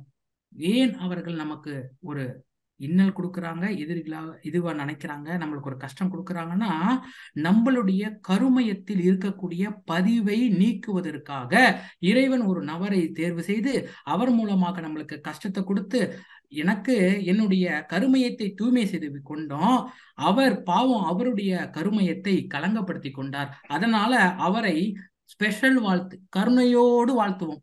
நம்ம துணைவியாருக்கு கூட சாதா வாழ்த்து தான், ஆனா கஷ்டம் கொடுக்குறவங்களுக்கு ஸ்பெஷல் வாழ்த்துன்றாரு, கருணையோடு வாழ்த்துவோம்னு. அப்போ அந்த அளவுக்கு அறிவு வந்து விழிப்பு நிலைக்கு வந்துடும். அப்பதான் நம்ம வந்து, இது நான் சொல்றேன் பாருங்க, இதெல்லாம் கொஞ்ச காலகட்டம் தான். அந்த இன்னல் கொடுக்குவார்கள்லாம் ஒன்ஸ் அந்த கருமையை தூய்மை பெற்றதுக்கு அப்புறமா இன்பமாகவே வாழ்க்கை அமைந்துருமா. எல்லாமே நல்லதே தான் நடக்கும், நீங்க நினைப்பது நடக்கும், எங்க போனாலும் உங்களுக்கு நல்ல பலன் கிடைக்கும். எல்லாருமே உங்களை வந்து அந்த அந்த ஸ்டேஜுக்கு போயிடும். ஏன்னா கருமையை தூய்மை ஆயிடுச்சு இல்லைங்களா, இனி உங்களுக்கு அந்த பாவ பதிவுகளோ இல்ல தீவினை பதிவுகளோ இல்ல. அப்போ போடுறது எல்லாமே வந்து நல் வினைகளாக இருக்கும். அப்போ உங்களுக்கு வாழ்க்கை இன்பமாக வரும். இதெல்லாம் வந்து படிப்படியா நம்ம வந்து மன்றத்தில் இணைத்து கொள்ள வேண்டும். படிப்படியாக பயிற்சி செய்து செய்து செய்து நாம் அந்த நிலைக்கு வந்துட முடியும். நம்மளாட்டி வந்துட முடியும், நிச்சயமா வந்துட முடியுமா. சூப்பர்ங்கய்யா. இன்னும் ஒரு கேள்விங்கய்யா. பழக்கத்துக்கும் விளக்கத்துக்கும் சொன்னீங்க, விளக்கத்தையே பழக்கமா நீங்க மாத்திக்கணுங்கிற மாதிரி சொன்னீங்க. ஏன்னா எல்லாத்துக்குமே விளக்கங்கிறது ஈஸியா நம்ம கேட்டுறோங்க ஐயா. அந்த பயிற்சிங்கிறது பார்க்கும்போது கொஞ்சம் லேகிங்கா தான் போயிட்டு இருக்குங்க ஐயா. அதை தொடர்ந்து பண்ணணும் அப்படின்னா அதை நம்ம எந்த மாதிரி சங்கல்பங்கள் போடணுமா, இல்ல எப்படி நம்ம ஒரு மன உறுதி எப்படிங்க அதை கொண்டு வர்றது? நம்ம மகரிஷிட்ட ஒரு கேள்வி கேட்கறாங்க, ஐயா நீங்க சொல்றதெல்லாம் புரியுது. ஆனா எனக்கு அந்த நான்வெஜ்ஜை விடவே முடியலங்கய்யா. சண்டே ஆயிடுச்சுன்னா அது எனக்கு அப்படியே ஒரு மனது அது மேல ஈர்ப்பா போதுங்கய்யா. ஆனா நான் கிளாஸுக்கும் வராம இருக்க முடியல. என்னங்கய்யா பண்றது, எதங்கய்யா விடுறதுன்னு கேக்குறாங்க.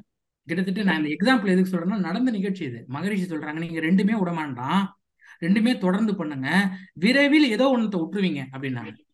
என்னங்க ஐயா சொல்றீங்கன்னு கேட்டா, ஒண்ணு உங்களுடைய ஈடுபாடு தத்துவத்தை புரிந்து இருக்குன்னா நான்வெஜ்ஜை விட்டுருவீங்க, இல்ல அதை விட முடியலன்னா நான்வெஜ்ஜை கண்டினியூ பண்ணுவீங்க, கிளாஸ்க்கு வரதை விட்டுருவீங்கன்றாங்க. அப்போ ஓகே நம்ம எப்படி அந்த விழிப்பு நிலையோட அதை எடுத்துக்கிறோம், உறுதியோட இருக்கிறோம் அப்படின்றதுதான் முக்கியம். அது நம்ம மகரிஷியோட கை பிடிக்கணுங்க. அந்த குருவினுடைய கலப்பு ஏற்கனவே இருக்கு, எல்லாருக்கும் தீட்சை கொடுத்தாச்சு. அப்போ அதை அப்படியே மறைஞ்சு இருக்கு இல்லையா, அதை சுடர் விட்டு கொஞ்சம் எரிய விட்டீங்கன்னா போதும், அது பார்த்துக்கும். தானா உங்களுக்கு அந்த விளக்கத்தை பழக்கமாக மாற்றிடும். நம்ம பண்ண வேண்டியது என்னன்னா, நம்பிக்கை வைக்கணும், உறுதியா நம்பணும். அதாவது நான் அடுத்த ஜூம்ல வேண்டியதை பெறலாம் அப்படின்னு சொல்லிட்டு ஒரு ஸ்பீச்ல ப்ரிப்பேர் பண்றது ஏற்கனவே டெக்லாம், அதாவது பிரசன்டேஷன் ஃபைல்லாம் ரெடி பண்ணி வச்சுட்டேன். அது கொடுக்க போறாங்க வாய்ப்புன்னு தெரியாது, ஆனா நிச்சயமா பேச போறேன். அதுல எப்படி வேண்டியதை பெறுவது அப்படின்றத நம்ம பேச போறோம். அப்ப அதுல கிளீனா சொல்றாங்க. அப்போ நாம் எப்படி வந்துருவோம்னா, நினைப்பத என்ன நடக்க போதோ அதை தான் நினைப்போம், அது நல்லதாகவே இருக்கும். அந்த அளவுக்கு மனம் ஒடுங்கி வந்துடும், பயிற்சி செய்ய வந்துடும், நிச்சயமா வந்துடும். ஓகேங்க, ரொம்ப நன்றிங்கய்யா. உங்களுடைய வேதாத்திரிய பணி சிறக்க ரொம்ப வாழ்த்துக்கள்ங்கய்யா. நன்றிங்கய்யா. வாழ்க வளமுடன். நன்றிங்கம்மா, வாழ்க வளமுடன். அடுத்த அன்பராக சுசீலாம்மா அவர்கள் பேசலாங்கம்மா ஐயாட்ட. வாழ்க வளமுடன். நன்றி சசிகலா அம்மா, வாழ்க வளமுடன். ஐயா வாழ்க வாழ்க வளமுடன். வளமுடன் ஐயா. வாழ்க வளமுடன்மா, வாழ்க வளமுடன். ஐயா இந்த தலைப்பு பார்த்த உடனே நான் ரொம்ப சந்தோஷப்பட்டேன் ஐயா. ஏன்னு கேட்டானாக்கா, 2 நாளைக்கு முன்னாடிதான் சௌமித்திரன் ஐயா ஞான உபதேசம்ங்கிற இதுல பேசினாரு. அதுல வேதாந்தம் சித்தாந்தம்னு சொன்னார். நான் அவர்கிட்ட கேள்வி கேட்டேன், ஐயா வேதாந்தம்னா என்ன, இந்த வேதாந்தம்னா வேதங்களை பற்றிய உபதேசம், சித்தாந்தம்னா என்னங்க ஐயா அப்படின்னு சொல்லி கேட்டேன். அப்ப ஐயா சொன்னாரு, உணர்ந்து கொள்ளுதல் சித்தாந்தம் அப்படின்னு சொன்னாரு, ஒரே வரியில சொன்னாரு. இன்னைக்கு அந்த தலைப்பை கேட்ட உடனே எனக்கு அவ்வளவு சந்தோஷம். சரி, அதை இன்னும் விளக்கமா நம்ம கேட்க போறோம் அப்படின்னு சொல்லிட்டு ரொம்ப ரொம்ப ரொம்ப நன்றிங்க ஐயா. சொன்ன மாதிரி வேதாந்தங்கிறது நம்ம கேட்கறது மட்டும், ஆனா நம்ம இந்த வேதாத்திரியத்துல அதை கேட்டு உணர்ந்து செய்து பலனை அனுபவிக்கிறோம். நீங்க சொன்ன மாதிரி சித்தாந்தம், நம்ம வேதாத்திரியங்கிறது சித்தாந்தங்கிறத ரொம்ப நல்லா புரிஞ்சுட்டோங்க ஐயா. ரொம்ப ரொம்ப நன்றிங்க ஐயா. வாழ்க வளமுடன், வாழ்க வளமுடன் ஐயா. வாழ்க வளமுடன். ரொம்ப நன்றி. வாழ்க வளமுடன். நன்றிங்கம்மா, வாழ்க வளமுடன். அடுத்த அன்பராக கவிதா அம்மா அவர்கள் அன்வைட் செய்த ஐயாட்ட பேசலாங்கம்மா. வாழ்க வளமுடனம்மா. Thanks opportunity. வாழ்க வளமுடன் ஐயா.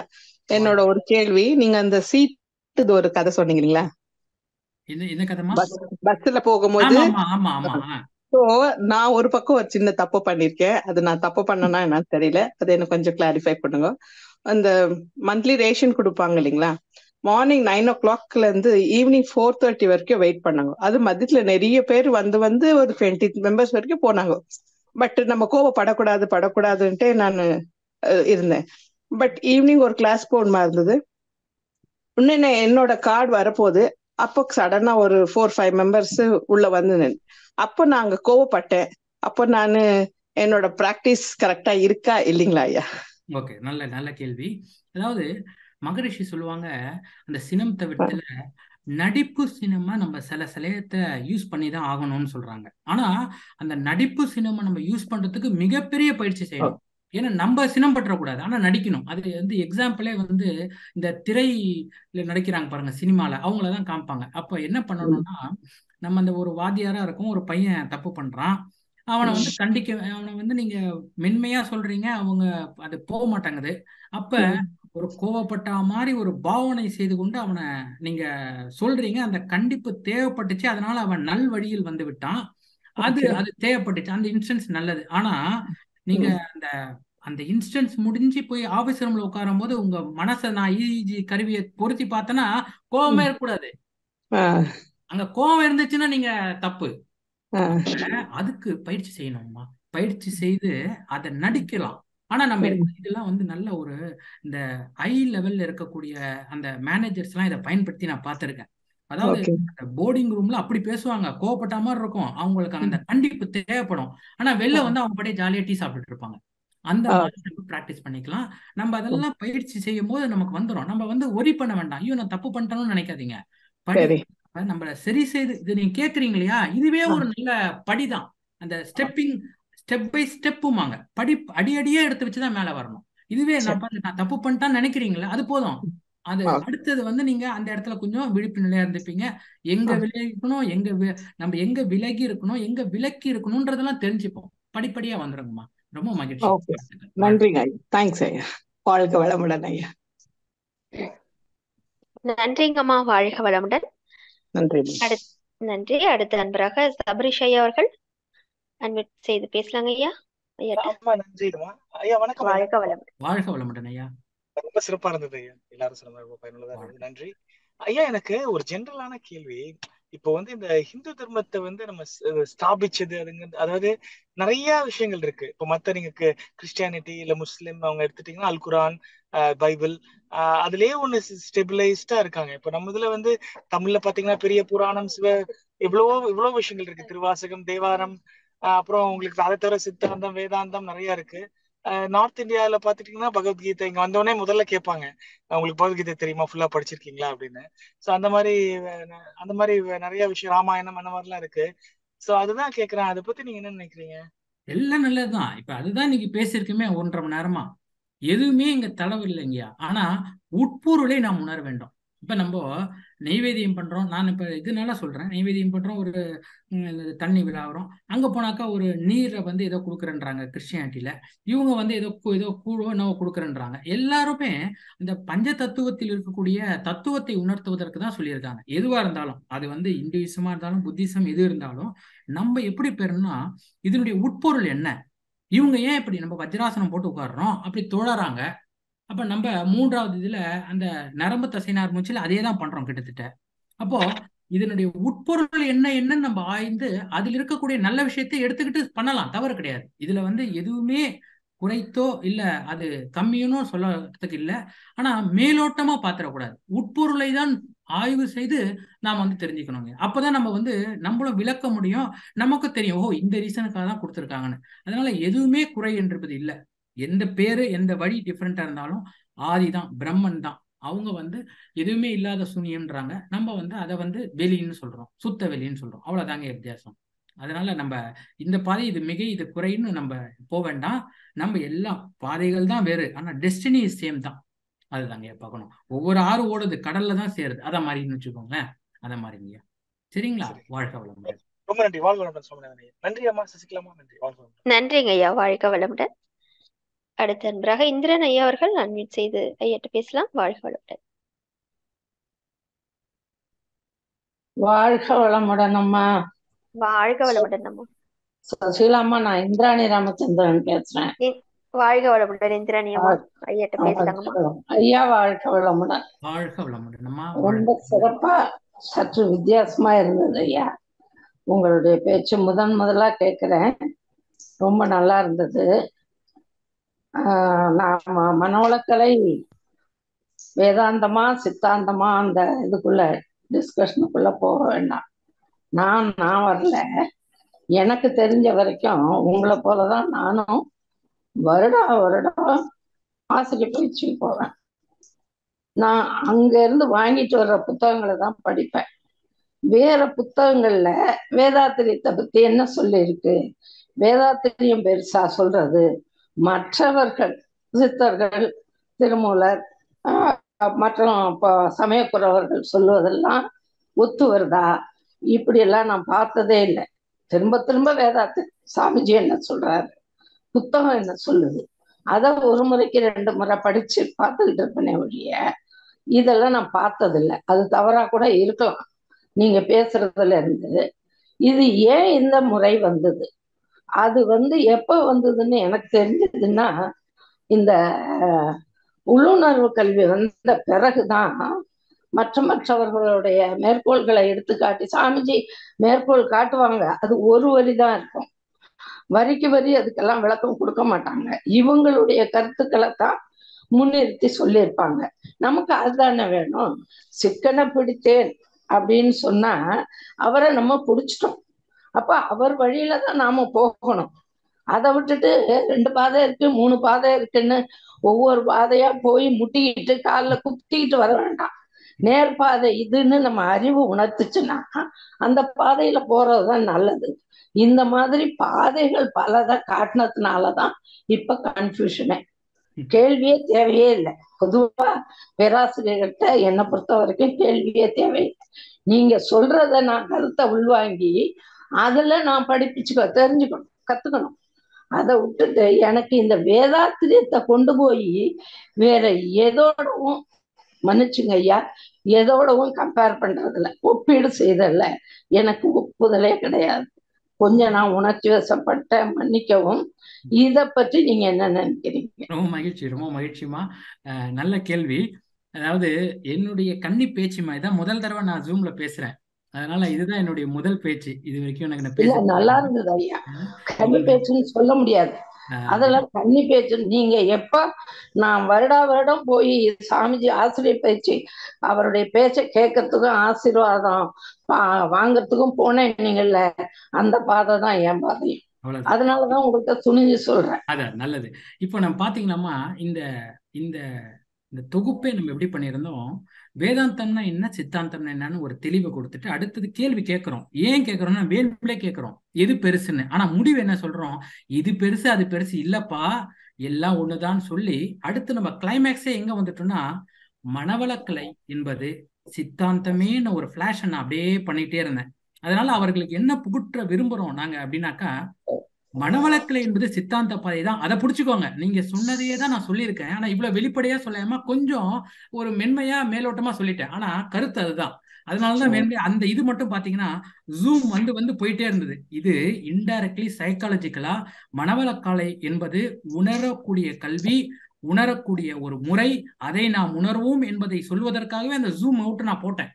அதனாலங்கம்மா நம்ம இதெல்லாம் நீங்க கொஞ்சம் முதிர்ச்சியா இருக்கான்னு நீங்க சொல்றீங்க, ஆனா நான் எல்லாருக்கும் தெரியாது இல்லைங்களா. அதனால அந்த கன்ஃபியூஷனை கிளாரிஃபை பண்ணிட்டு அப்புறமா நம்ம ஏன்னா நம்மளுக்கு கேட்கறாங்க இல்லைங்களா, சார் ஏன் சார் அது வந்ததுன்னு கேட்கும்போது நம்ம சொல்லணுன்றதுக்கு தான் நம்ம அப்படி கேள்வி கேட்டு பதில் சொல்றாங்கம்மா. ரொம்ப நல்லா கேட்டீங்க. வாழ்க வளமுடன். ஆமா ஐயா, சபரீஷ் ஐயா இப்ப கேட்டாரு பாருங்க, இந்து மதத்துல நிறைய புத்தகங்கள் இருக்கு, எதை ஃபாலோ பண்றதுன்னு தெரியல. இந்த பிரச்சனை தான் ஐயா, இது பிரச்சனை. அதுக்கு முன்னாடி யாராரோ என்னென்னமோ சொல்லிட்டு போயிட்டாங்க, இப்போ விஞ்ஞானம் வளர்ந்துருச்சுங்கிறாங்க. அப்ப அது பின்னாடி நம்ம போகும்போது நமக்கு கிளாரிபிகேஷன் வேணும். நமக்கு இறைநிலையே அறிவா நம்மகிட்ட இருக்கும்போது நமக்கே கிளாரிபிகேஷன் வேணும். அது இல்லாம ப்ரொஃபசர் திரும்ப திரும்ப கேட்கிற மாணவனை போல கேட்டுக்கிட்டே இருந்தோம்னா எப்ப நாம முழுமை பேர் அடையிறது, எப்ப முக்தி அடையிறது, இதுதான் ஒரு சந்தேகமா இருந்துட்டே இருக்கு ஐயா எனக்கு. பரவாயில்ல, இருக்கட்டும். அவர்களுடைய விழிப்புணர்வுல இருந்து கேக்குறாங்க, நம்ம அது அப்படிதான் சொல்லணுமா. பரவாயில்ல. அதாவது நம்ம 2 பேர்ல யார் விட்டு கொடுக்கணும் மகரிஷி சொல்றாங்க, யாரு உணர்ந்தவங்க முதல்ல விட்டு கொடுங்க, அந்த கதை தான் அது. அதனால நன்றி நன்றி, வாழ்க வளமுடன். தவறா எடுத்துக்காதீங்க, ஒரு தவறுமே சந்தேகம் உங்கள்கிட்ட கேட்டேன். ஏன்னா நீங்க இவ்வளவு தீர்க்கமா படிச்சிருக்கீங்க, அது சொல்லுவீங்கன்னு கேட்டேன். வாழ்க வளமுடன். வாழ்க வளமுடன் இந்திராணி அம்மா, வாழ்க வளமுடன். வாழ்க வளமுடன். நன்றிங்கம்மா. அடுத்த அன்பராக உமா அம்மா அவர்கள் அன்மியூட் செய்து ஐயாட்ட பேசலாங்கம்மா. வாழ்க வளமுடன் சசியம்மா. வாழ்க வளமுடன் அம்மா. உங்க வாய்ஸ் வேற லெவல்மா. வாழ்க வளமுடன் அம்மா, ஐயாட்ட பேசலாம். சுவாமிநாதன் ஐயா வாழ்க வளமுடன். உமா தயாளன். உமா வாழ்க வளமுடன்மா. வாழ்க வளமுடன். நல்லா இருக்கேம்மா, நல்லா இருக்கேன். ரொம்ப மகிழ்ச்சி. நீங்க கன்னி பேச்சு சொன்னீங்க, இது கன்னி பேச்சே இல்ல, ரொம்ப அருமையா இருந்துச்சு. ஃபர்ஸ்ட் பேசுறது சூப்பரா இருந்தது ஐயா. ரொம்ப நன்றி, ரொம்ப நன்றி. வாழ்க வளமுடன். ஐயா எனக்கு ஒரே ஒரு டவுட். இந்த கோவில்ல நம்ம பிரசாதம் வச்சு படைக்கும் போது இந்த புரோகருக்கு சொல்லுவாங்களே, இந்த தசவாயுக்கள் பத்தி சொல்றாங்கல்ல, பிராணாய சுவாக, அது எதுக்கு அப்படி சொல்றாங்க? அதாவது ஒவ்வொன்றும் ஒவ்வொரு முத்ராவை சொல்லுதுங்கம்மா. ஓகேங்களா? அந்த ஒவ்வொரு முத்ராவும் நம்ம பயன்படுத்தணும், அதனுடைய பலனை அடைய வேண்டும் என்பதுதான் அதை சொல்றாங்க. எனக்கு ஆக்சுவலா அந்த ஸ்லோகம் கரெக்டா மனுச்சு, ஆனா நான் இதை பார்த்தேன், நேத்தி தான் ஒரு வீடியோல பார்த்தேன். ஒவ்வொரு முத்ரா வைக்கிறாங்க. இந்த கை, அடுத்து இந்த கை, அடுத்து இந்த 2 இந்த கை, இந்த கை, அடுத்து இந்த 2 கை, இது வந்து அபான முத்ரா இல்லாம நம்ம அபான நானும் வாயு முத்ரா. ரெண்டு ஆமா பேரும் எம்எஸ்சி ஒன்னா படிச்சோம். அதனால தான் நான் ஆமா சொல்றேன். ஆக்சுவலா மறந்துட்டேன் கொஞ்ச நாள். ஏன்னா நான் தசவாய்க்குள்ள இருக்குல்ல ஐயா அது ஆமா, அதனால அது ஒவ்வொன்றும் முத்ராவை சொல்லி நாம் அதனுடைய அதனுடைய பலனை அடைய வேண்டும் என்பதுதான் அதனுடைய உட்பொருளை தவிர அந்த சுவாமிக்கு ஊட்டுவதில்லை. அது நெய்வேதம் பண்ணும்போதெல்லாம் அது பண்ண சொல்றாங்களே, அது ஆமா எனக்கு சொல்றாங்க. டவுட் ஆயிட்டே இருந்துச்சு. அதான் அதாவது ஒவ்வொரு இடத்துலயாவது நம்ம அந்த பயன்படுத்தணும்ன்றதுதான். நம்ம வந்து காலையில எழுந்து நம்ம உடற்பயிற்சி, நம்ம ஐயா வந்து உடற்பயிற்சியிலேயே முத்ரா பிராணாயாமம் எல்லாம் வச்சுட்டாங்க. ஆமா ஒன்னும் ஆமா போகும்போது வேற எதுவுமே தேவையில்லை. நிறைய ஆமா பேர் கேட்பாங்க, இதை வாக்கிங் போயிட்டு வரேன் சார், நம்ம வாக்கிங் போறதுனால நான் எக்ஸசைஸ் அவாய்ட் பண்ணுமான்னு கேட்பாங்க. வேண்டான்னு சொல்லுவாங்க. நீங்க வாக்கிங் ஒன்றும் அவாய்ட் பண்ணுங்க, ஆனா எக்ஸசைஸ் கண்டிப்பா பண்ணுங்கம்மாங்க மகரிஷி. ஏன்னா ஆமா இதுல ரொம்ப இது வந்து அவங்களே வந்து இறைநிலையில இருந்து கொடுத்ததுங்கம்மா. சண்முகம் ஆமா ஐயான்னு ஒரு ஆசான் இருக்காங்க எங்க கோயம்புத்தூர்ல. வர்மா இருக்கு பாருங்க, அவங்க ஐயா சுமித்ரன் ஐயாவும் நானும் பேசியிருக்கும் போது இதை டிஸ்கஸ் பண்ணோம் ஆழியார்ல. அவங்க வந்து மகரிஷி அவர்கள் கூப்பிட்டுருக்காங்க. ஐயா இது மாதிரி நீங்க வந்து நான் ஒரு பயிற்சி செய்து கொடுக்குறேன் எங்க அன்பர்களுக்கு, அவர்கள் செய்வாங்க. நீங்க வந்து அந்த எத்தனை வர்ம புள்ளிகளை தொடுவது என்று நீங்க பார்த்து சொல்ல முடியுமாங்கும் போது ஆக்சுவலா சண்முகமையா அப்பாயின்மெண்ட் கொடுக்கல. 6 மாசம் கழிச்சு கால் பண்ணுங்கன்னு வச்சுட்டாங்க. 6 மாசம் கழிச்சு மகரிஷி திருப்பியும் கால் பண்ணி கூப்பிட்டாங்க. அப்ப வந்து என்னடா இவரு திருப்பி கூப்பிடுறான்னு வந்திருக்காங்க. மகரிஷியை பார்த்தாலே எப்படி இருக்கும், எல்லாருமே இப்படி வணங்கிதான் வாழ்க வளமுடன் சொல்லுவாங்க. நம்ம சின்னவன் ஆமா பெரியவன் இல்லை, சொன்ன உடனே ஐயாவுக்கு சண்முகம் ஆசானுக்கு ஒரு மாதிரி ஆயிடுச்சு. அடடா இப்படி பெரியவர்கிட்ட போய் நம்ம அவாய்ட் பண்ணிட்டோமேன்னு சொன்னாங்க. என்ன விஷயங்கன்னா கையா கேட்டிருக்காங்க இது மாதிரி இருக்குன்னு. இது எங்க அன்பரை வேணும்னா இப்பயே பண்ண சொல்றேன்னு அன்று காலையிலே நம்மளுடைய பேராசிரியர் அந்த பயிற்சி செய்திருக்காங்க. செய்து அடுத்த கணமே அந்த சண்முக ஆசம் ஓடி வராருங்களாம், ஐயாவை நான் இப்பயே பார்த்தாகணும் அப்படின்ட்டுன்னு. மகரிஷி எப்படின்னா ஷெட்யூல் படி தான் இருப்பாங்க. ஐயாவுக்கு வாக்கிங் டைம் ஒன்று இருக்கும், அவர்களுடைய உணவெடுப்பு எல்லாம் டைம் படி தான் போயிட்டு இருப்பாங்க. அந்த டைம் வந்து வாக்கிங் டைம். ஐயா வாக்கிங் போறேன்னு சொல்றாங்க. இவரு இல்ல நான் ஐயாவை இப்பயே மீட் பண்ணணும்னு சொல்லி என்ன சொன்னாங்களாம், ஐயா நீங்க வர்மத்தில் நுணுக்கங்களை முற்றிலுமாக அறிந்த ஒருவரால் தான் 108 வர்ம புள்ளிகளையும் தொட முடியும். 10 அடங்கள் இருக்கு. எல்லாமே சுமித்ரனுடைய ஸ்பீச்ல, சுமித்ரையோட ஸ்பீச்ல இருந்து நான் சொல்றேன். நான் ஜாயின் பண்ண சொன்னேன். ஐயா உங்களுடைய வித்து ஒண்ணு பேச போது வாங்க ஐயான்னு சொன்னேன் நான். ஐயா ஜாயின் பண்ணாங்கன்னு நான் பார்க்கல, பட் அதான் எல்லாம் ஒண்ணுதான் கிட்டத்தட்ட. அப்ப 108 வர்ம புள்ளிகளையும் தொடுறாங்க, 10 உயிரடங்களையும் தொடுறாங்க. அப்போ எப்படி இவ்வளவும் கொடுக்க முடியுதுன்னு மகரிஷிட்ட கேட்கும்போது மகரிஷி சொன்னாங்களாம், இதெல்லாம் எனக்கு தெரிஞ்சா எதுக்குங்க நான் உன்னை வேற கூப்பிட்டு வந்து உங்க டைம் வேஸ்ட் பண்ண போறேன்னாங்களாம். அப்ப எப்படி கொடுத்தீங்கன்னு கேட்கும்போது, இறையில் நினைவை வைத்தேன், கை வந்து ஏட்டில் தானாக கொடுக்கப்பட்டதே இது. அவர் சொல்றாருங்க ஒரு பாட்டுல, அதாவது நான் வந்து அந்த இறையிலிருந்தே மொற்றமா கொடுத்ததானே தவிர நான் தனியா உன்னை படிச்சுட்டே வரல. எப்படி வந்து அவருக்கே தெரியாது. இப்ப மகரிஷிக்கே வந்து இப்படி கையை தூக்கினாக்கா எப்படி வந்து தெரியும், ஆனா அந்த இறை சொன்னதை அப்படியே கொடுத்துட்டேன் அப்படின்றாங்க. இந்த சிறு கவியினிலே இறை எனக்குள் உணர்த்தியவாறு தந்துள்ளே நண்பர்களே தரம் உணர்ந்து பயன் கொள்வீர் சொல்றாரு பாருங்க. அவ்வளவுதான். அப்ப நம்ம அப்படிதான் நம்ம எடுத்துட்டு போயிடணும். ரொம்ப ஆராய்ச்சியில போயிடக்கூடாது. ஆமா 108 வர்ம புள்ளிகளை டச் பண்ணிட்டு நிறைய ஏராளமான இது இருக்கு. நாங்களே திருமூலர் இது கம்பேர் பண்ணி ஐயாவும் அம்மாவும் புண்ணியமாவும் 2 பேரும் பண்ணிட்டு இருக்காங்க. நான் அதை அப்பப்ப கேட்டு தெரிஞ்சுக்கிறது. அதனால ரொம்ப ஆராய்ச்சியில போகாம நம்ம உணர்ந்து அதை எப்படி அப்ளை பண்றது, நம்ம எப்படி செயல்படுத்துறது, நம்ம பண்றோமா இல்லையா. வேதாந்தி சித்தாந்தத்துல நம்மளுக்கு சித்தாந்தம் தான் இப்ப கோவிலுக்கு போகணும் தோணவே மாட்டேங்குது. இப்ப ஃபுல்லா மகரிஷி. அதுதான்மா நம்ம இப்படி சொன்னாலே நம்ம என்ன சொல்லிடுறாங்க, இவரு என்ன நாஸ்திகரான்னு கேக்குறாங்க. நாஸ்திகர்ன்றதே வந்து அவங்க அரூப வழிபாடு பண்றவங்க தானே தவிர கடவுள் இல்லைன்னு சொல்றவங்க இல்லை. ஆனா நம்ம அந்த மாதிரி நம்ம சொல்லவே அந்த வார்த்தைகளை யூஸ் பண்ணவே வேண்டாம். நமக்கு தெரியும், நம்ம கூட இருக்கவங்களுக்கு தெரியல, அதனால சும்மா இந்த மனம் செம்மையான மந்திரங்கள் தேவையில்லை சொல்றாங்க. அதேதான் மனம் அது செம்மையானால் மந்திரம் ஜெயிக்கணும். வாயுவை உயர்த்த வேண்டாம், வாசியை நிறுத்த வேண்டாம். அப்ப எதுவுமே தேவை.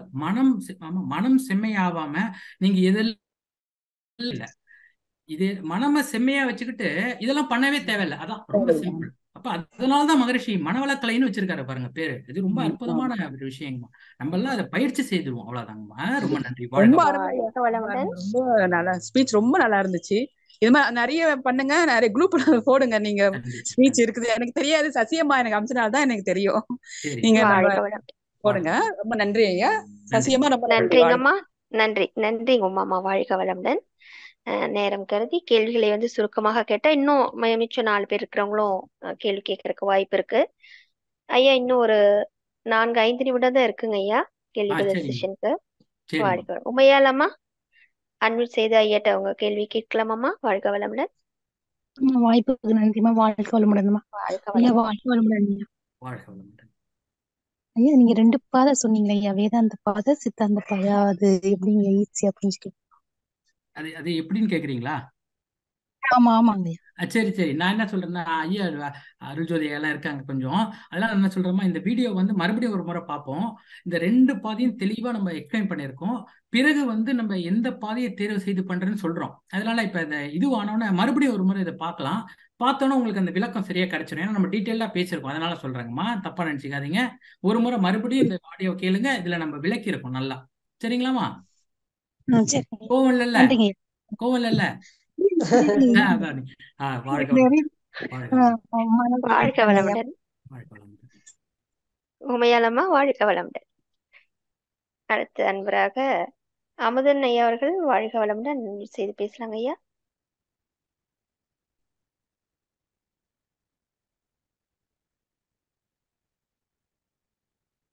ஐயா ஒரு முறை மட்டும் அன்மியூட் டச் பண்ணுங்க ஐயா. செவ்வேல் ஐயா அவர்கள் ஐயா பேசலாங்க. வாழ்க வளமுடன் ஐயா. வாழ்க வளமுடன் ஐயா. நான் ரொம்ப இதுக்கு வந்துட்டு ரொம்ப ஆரம்பம், இங்க 3ஆம் கிளாஸ் சொன்னீங்கல்ல, அந்த 3ஆம் கிளாஸ்ல தான் நான் இப்ப இங்க இருக்கேன். வாழ்க வளமுடனுக்கு ரொம்ப புதிய அன்பர்.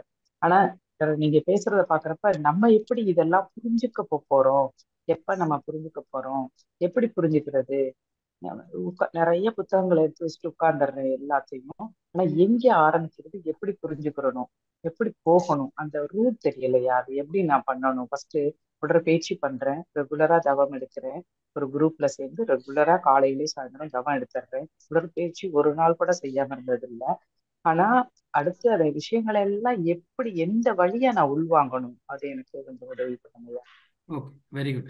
அதாவது மகரிஷி கொடுத்துருக்க அந்த 5 படிநிலைகளை உணர்வா பார்க்கணும். இப்போ உடற்பயிற்சி செய்றீங்க, என்னைக்கு லாஸ்டா வந்து நீங்க டாக்டர் வீட்டுக்கு போனீங்க அப்படின்னு கேட்டா நான் வந்து போவே இல்லை சார்னு சொல்லணும். அதுதான் வந்து சாதனை மார்க்கம். சார் காயக்கல்ப பயிற்சி செய்யறேன் சார், 6 மாசத்துல பாத்தீங்கன்னா நான் சாப்பிட்ற ஃபுட்டு கால்வாசி குறைஞ்சிருச்சு அப்படின்னு சொன்னீங்கன்னா அதுதான் பயிற்சியோடைய வெளிப்பாடு. பயிற்சி நல்லா செய்றீங்கன்னு அர்த்தம். அப்படி நம்ம வந்து கரெக்டா செய்யறோமா இல்லையா நம்ம அளவுகள் பார்த்தணும். அம்மா இவங்க இருக்காங்க பாருங்க, கே தாமோதரன் ஐயா வந்து இஇஜி கருவியை பொருத்தி துரியாதீத தவத்தில் எப்படி மன அலைச்சூழல் 3 கம்மியா வந்ததுன்னு ஒரு புக்கே இருக்கு, நான் படிச்சிருக்கேன். இஇஜின்னு பேர் அந்த புக்குக்கு. அப்ப ஒவ்வொரு நிலை நம்ம ஆக்னியில சொல்றோம். அப்ப மன அலைச்சல் எவ்வளவு குறையுது, 8 to 13. அவர்கள் கருவியை பொருத்தி மகரிஷி இருந்த காலகட்டத்திலே பண்ணாங்க. அது அப்படி நம்மளை வந்து நம்மளையே வே பண்ணி பார்த்தோம்னா கரெக்டா இருக்கனா, இப்ப நம்ம உறவினர்களோட கான்ஃபிளிக்ட் வராம இருக்கா, நான் இணக்கமா இருக்க முடியுதான்னு நம்ம ஒவ்வொன்றா பண்ணிக்கிட்டோமா, அது நீங்க கரெக்டான பாதையில இருக்கீங்க. அதை அப்படியே கண்டினியூ பண்ணுங்க போதும். வேற எதுவும் நீங்க யோசிக்க வேண்டாம். கரெக்டான பாதையில இருக்கீங்க, அப்படியே நீங்க கண்டினியூ பண்ணீங்கன்னா போதும். சரிங்களா? நன்றி நன்றி ஐயா. எனக்கு ஒரே ஒரு இதுங்க, உங்களோட நம்பர் எனக்கு கிடைச்சிச்சுன்னா உதவியா போட்டுருக்கோங்கம்மா. வாழ்க வளமுடன். நன்றி. சாட் பாக்ஸ்ல போட்டுருக்கோங்கம்மா. வாழ்க வளமுடன். ஓகே ஓகே, நன்றி நன்றிம்மா. நன்றிங்கம்மா. வாழ்க வளமுடன். செவ்வேல் ஐயா அன்மியூட் செய்து பேசலாங்க ஐயா. வாழ்க வளமுடன்மா. வாழ்க வளமுடன் ஐயா. மிக சிறப்பையா, மிக்க மகிழ்ச்சி. நம்ம மகரிஷி ஐயா கொடுத்துருக்கிறது இன்ஸ்டன்ட் மாரி கொடுத்துருக்காருங்க ஐயா. நம்ம மகாபாரதம் குரான் எதுவுமே படிச்சு நம்மளால புரிந்து கொள்ளுகிற தன்மை நம்மளுக்கு கிடைக்காது ஐயா. இந்த மகரிஷி ஐயா இந்த பாமர மக்களும் புரிஞ்சுக்கிற அளவுக்கு நீங்க அந்த உடற்பயிற்சி பிராக்டிக்கல் அண்ட் தியரிட்டிக்கல் இத எளிமையான மக்கள் புரிஞ்சுக்கிட்டா நோயிலிருந்து விடுபட்டுடலாம். எவ்வளவு அந்த இன்பம் ஊற்றாய் நிறைந்த இரவாவா அதை உணரணும். உள்ளுணர்வு கல்வியா கொடுத்துருக்காது. அவரு சொல்றத பிராக்டிஸ ஒரு நாள் விடாம செஞ்சுக்கிட்டு வந்து அது என்ன சொல்லிருக்கான்னு நினைச்சாலே போதுங்க ஐயா, அந்த நோய் இல்லாத விடப்படலாம். மன அழுத்தம், உடல் நோய், மனநோய், இது ரெண்டுத்துக்கும் நீங்க உலகத்துல எந்த டாக்டர் கிடைச்சாலும் கிடைக்காது ஐயா. அவ்வளவு அற்புதமா கொடுத்துருக்காரு. நீங்க ஒவ்வொரு தமிழ் அர்த்தம் தெரிஞ்சாதான் நீங்க ஒவ்வொரு உட்பொருளும் நீங்க மகாபாரதத்தையோ குரானையோ எதுவும் அது உட்பொருள் உங்களால படிக்கணும். படிச்சே உங்க உயிரே இருக்க முடியாது. அந்த அளவுக்கு எளிமையா இந்த இருக்கிற ஒவ்வொரு அந்த 9 தவம், அகத்தாய்வு, மௌன இரு, கண்டிப்பா உங்களுக்கு அந்த உள்ளுணர்வே எல்லாமே வழிகாட்டுற ஐயா. மிக்க சிறப்பா கொடுத்துருக்காரு ஐயா. உலகத்துல நீங்க போய் எங்கேயும் நான் இதை படிச்சேன் அதை படிச்சேன்னு எதையும் தேட தேவையில்ல ஐயா. பொருள் ஈட்டுறதுக்கு உங்களுக்கு பொருள் ஈட்டுங்க, ஒவ்வொரு நாளும் சேர்ந்து நம்ம என்ன செய்யறோம் உணர்ந்து செய்யுங்க. உங்களுக்கு எல்லா விதத்திலையும் அந்த மகரிஷி எந்த அளவுக்கு அந்த குரு உணர்ந்து கொடுத்திருக்காருன்னா அதான் மிக்க மகிழ்ச்சி ஐயா. ரொம்ப சிறப்பு. அந்த மனவளக்கலை அன்பர்கள் எல்லாத்தையும் போய் மனசு எங்க அந்த 5 புலன்களா தேடிக்கிட்டு இருக்காதீங்க. உணர்ந்து ஒவ்வொரு செயல்களையும் கடைபிடித்து அந்த மகரிஷி கொடுத்த எளிமையான நடைமுறையில தமிழ்ல கொடுத்திருக்காரு. அதை புரியுங்க. நீங்க கம்பராயணம் படிச்சு அந்த கந்த சஷ்டி கவசம் கிடைச்சுன்னா உங்களுக்கு ஒண்ணுமே புரியாது. இருக்கிற சின்ன இது எளிமையான வழியில கொடுத்திருக்காரு. இதை உணர்ந்து அந்த கருத்துக்கு என்ன சொல்லியிருக்காரு மணந்து மக்களுக்கு நோய் இல்லாம ஹாஸ்பிட்டல் வாசல்ல போய் படுக்காம அன்னன்னைக்கு கொடுத்த தியரட்டிக்கல் அண்ட் பிராக்டிக்கல்ல ஒரு நாள் விடாலும் செஞ்சாலே போதுங்க ஐயா. ரொம்ப சிறப்பாக மிக்க மகிழ்ச்சி ஐயா. வாழ்க வளமுடன் ஐயா. நம்ம அயராது விழிப்புணர்வு இருக்கிறதுக்கு என்னென்ன வழிகள் செய்யணும் சொல்லுங்க ஐயா. அவ்வளவுதான். கரெக்ட். Very good. இது போதும். நீங்க கரெக்டா இருக்கீங்க. கரெக்டான பாதையில இருக்கீங்க. இது அங்கதான் கொண்டு போவோம். இது மகரிஷி கொடுத்த பாதையில கரெக்டான படிக்கட்டுல போயிட்டோம்னா 1 ஸ்டெப் அட் ஏ டைம் வாங்க. ஒவ்வொரு அடியும் எடுத்து வைக்கணும். அந்த கவனம் முழுக்க அந்த அடியில இருக்கணும். அப்பதான் நம்ம கரெக்டா அந்த டெஸ்டினாவோ அந்த இடத்துக்கு போயிட முடியும். நம்ம இங்க இருந்து அந்த இடத்துக்கு போகணுமே நினைச்சுன்னா நவரவே மாட்டோம். அதுதாங்க கரெக்டான பாதையில இருக்கீங்க. கரெக்டா ஃபாலோ பண்ணுங்க. நிச்சயமாக நம்ம அனைவரும் வந்து வினைப்பதிவுகளை கழித்து அந்த இறையோட கலந்து ஒன்றிட போயிடலாங்க. வாழ்க வளமுடன். ரொம்ப மகிழ்ச்சி. நன்றிங்க ஐயா. மிக்க மகிழ்ச்சி ஐயா. வாழ்க வளமுடன். அடுத்த அன்பராக அருள் ஜோதி ராமசாமி அன்மியூட் செய்து பேசலாங்கம்மா. அருள் ஜோதி அம்மா. வாழ்க வளமுடன். வாழ்க வாழ்க வளமுடன் வளமுடன் ஐயா. ஐயா. பேசலாங்க ஐயா. வாழ்க வளமுடன். மகிழ்ச்சி. வாழ்க வளமுடன். ரொம்ப ரொம்ப சிறப்பா இருந்ததுங்க ஐயா. உங்களுடைய முழு ஸ்பீச்சும், அதாவது நம்ம சொல்லுவோம் கற்றல், கடைபிடித்தல், கற்பித்தல். அதை நீங்க முழுமையா கற்றுக்கொண்டீங்க, கடைபிடிக்கிறீங்க, அதை கற்பிக்கிறீங்க. அப்போ வந்து உள்ளுணர்வாக ஓதி உணர்தல், உணர்ந்து ஓதுதல்னு சொல்லுவாங்க. நீங்க உணர்ந்து ஓதுறீங்க. அந்த நிலை மிகவும் சிறப்பா இருந்தது. உங்களுடைய எடுத்துக்காட்டு எல்லாமே ரொம்ப அற்புதமா மகரிஷினுடைய அந்த கோட்பாடு எல்லாமே அந்த மகரிஷினுடைய கருத்தை முழுமையா உள்வாங்கி கொண்டதுனால நீங்க அதை வெளிக்கொண்டு முடிஞ்சது. அது தியரிட்டிக்கலா இல்லாம பிராக்டிக்கலா நீங்க செஞ்சதுனால அது முழுமையா இருந்தது. எல்லாருமே ரசிச்சு ரொம்ப உள்வாங்கி இருப்பாங்க. அவங்களும் அதை கடைபிடிக்கிறதுக்கு முயற்சி பண்ணுவாங்க. அதே மாதிரி தான் நானும் உங்களுக்கு நல்ல ஒரு அற்புதமான ஒரு ஸ்பீச்சு, உங்களுடைய பேச்சு, அதனுடைய உதாரணங்கள் எல்லாமே ரொம்ப ரொம்ப சிறப்பாக இருந்தது. ரொம்ப அற்புதமாக இருந்தது. அது ஏற்கனவே தெரியும். இருந்தாலும் இப்போ இந்த ஒரு சந்தர்ப்பத்தில் நான் உங்களை வாழ்த்துகிறேன். வாழ்க வளமுடன் ஐயா. வாழ்க வளமுடன். வாழ்க வளமுடன்.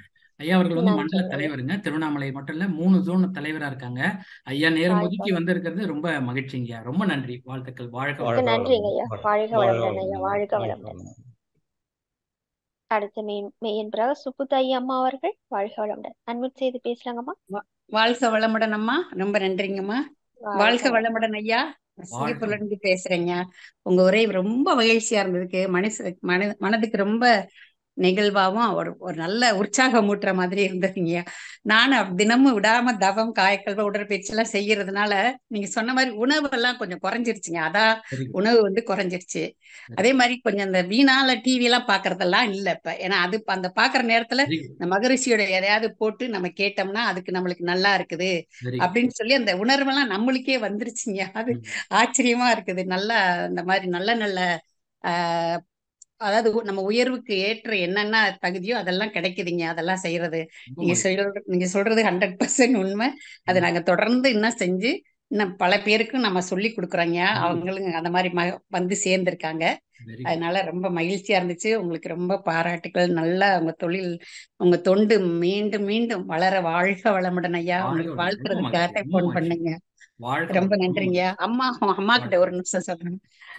அம்மா வாழ்க வளமுடன் அம்மா. வாழ்க வளமுடன். வாழ்க வளமுடன். அந்த இதாவது நம்ம சனிக்கிழமை மகரிஷியோட இறைநிலை தவம்னு சொல்றாங்கம்மா. ஆனா சனிக்கிழமை சாயந்தரம் பார்த்தா அந்த இறைநிலை தவம் பண்றதுல நீங்க சொல்லுங்க. எப்பவுமே இறைநிலை தவம்னு வாங்க நம்ம உக்காந்தோம்னா அதுல வந்து வேற ஏதாவது துரியாதி தவம் அந்த மாதிரிதான் கொடுக்குறாங்க.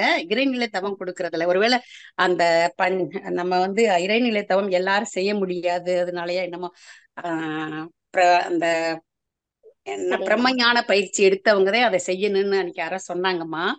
அப்படியா? அப்படியா உங்கள்கிட்ட கேக்குறீங்கம்மா. அப்ப இறைநிலை தவம் வந்து பிரம்மஞான பயிற்சி எடுத்தவங்கதான் செய்யணுமாங்கம்மா?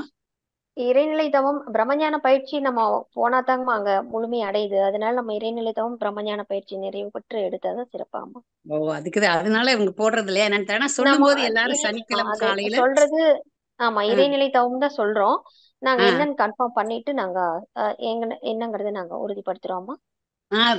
ரொம்ப நன்றிங்கம்மா. அது நான் நன்றிங்கம்மா. இறைநிலை தவம்னு ஆசையா உட்காருவேன். ஆனா வேற ஆமா இடத்துல வரும். அதுக்குதாங்கம்மா. சரிங்கம்மா. ரொம்ப நாங்க கேட்டுறோம்மா. நன்றிங்கம்மா. வாழ்க வாழ்க வளம். வளமுடன்ம்மா. வாழ்க நன்றிங்கம்மா. வாழ்க வளம். வளம். இறுதி கேள்வி கேட்பதற்காக லில்லி கோபால் அம்மா அவர்கள் அன்மியூட் செய்து பேசலாங்கம்மா. வாழ்க வளமுடன். தேங்க்யூமா. வாழ்க வாழ்க வளம். வளமுடன் ஐயா. மிக மிக சிறப்பு. ரொம்ப அருமையா இருந்தது உங்களோட ஸ்பீச். நீங்க சொன்ன மாதிரி இது கன்னி ஸ்பீச், கன்னி பேச்செல்லாம் கிடையாது. ஏற்கனவே சேட்டை போட்ட மாதிரி தான். நல்ல ஒரு அனுபவம் வாய்ந்த நல்லா ரொம்ப நல்லா இருந்தது. அது இல்லாம நீங்க இடையில அந்த சுவாமிஜியோட ஸ்பீச் கொடுத்துருக்கீங்க இல்லையா, அது வந்து ரொம்ப வித்தியாசமான அணுகுமுறையா இருந்தது. உங்களோட தொண்டு மேலும் தொடரணும். இந்த மாதிரி நிறைய நீங்க ஸ்பீச் கொடுத்து உங்களோட அறிவை மற்றவர்கள்கிட்டவும் பகிர்ந்து கொள்ளணும். மிக அருமையான ஸ்பீச். வாழ்த்துறதுக்காக தான் ஹேண்ட் ரைஸ் பண்ணேன். வாழ்க வளமுடன். வாழ்க வளமுடன். வாழ்க வளமுடன். நம் கடமை அறவா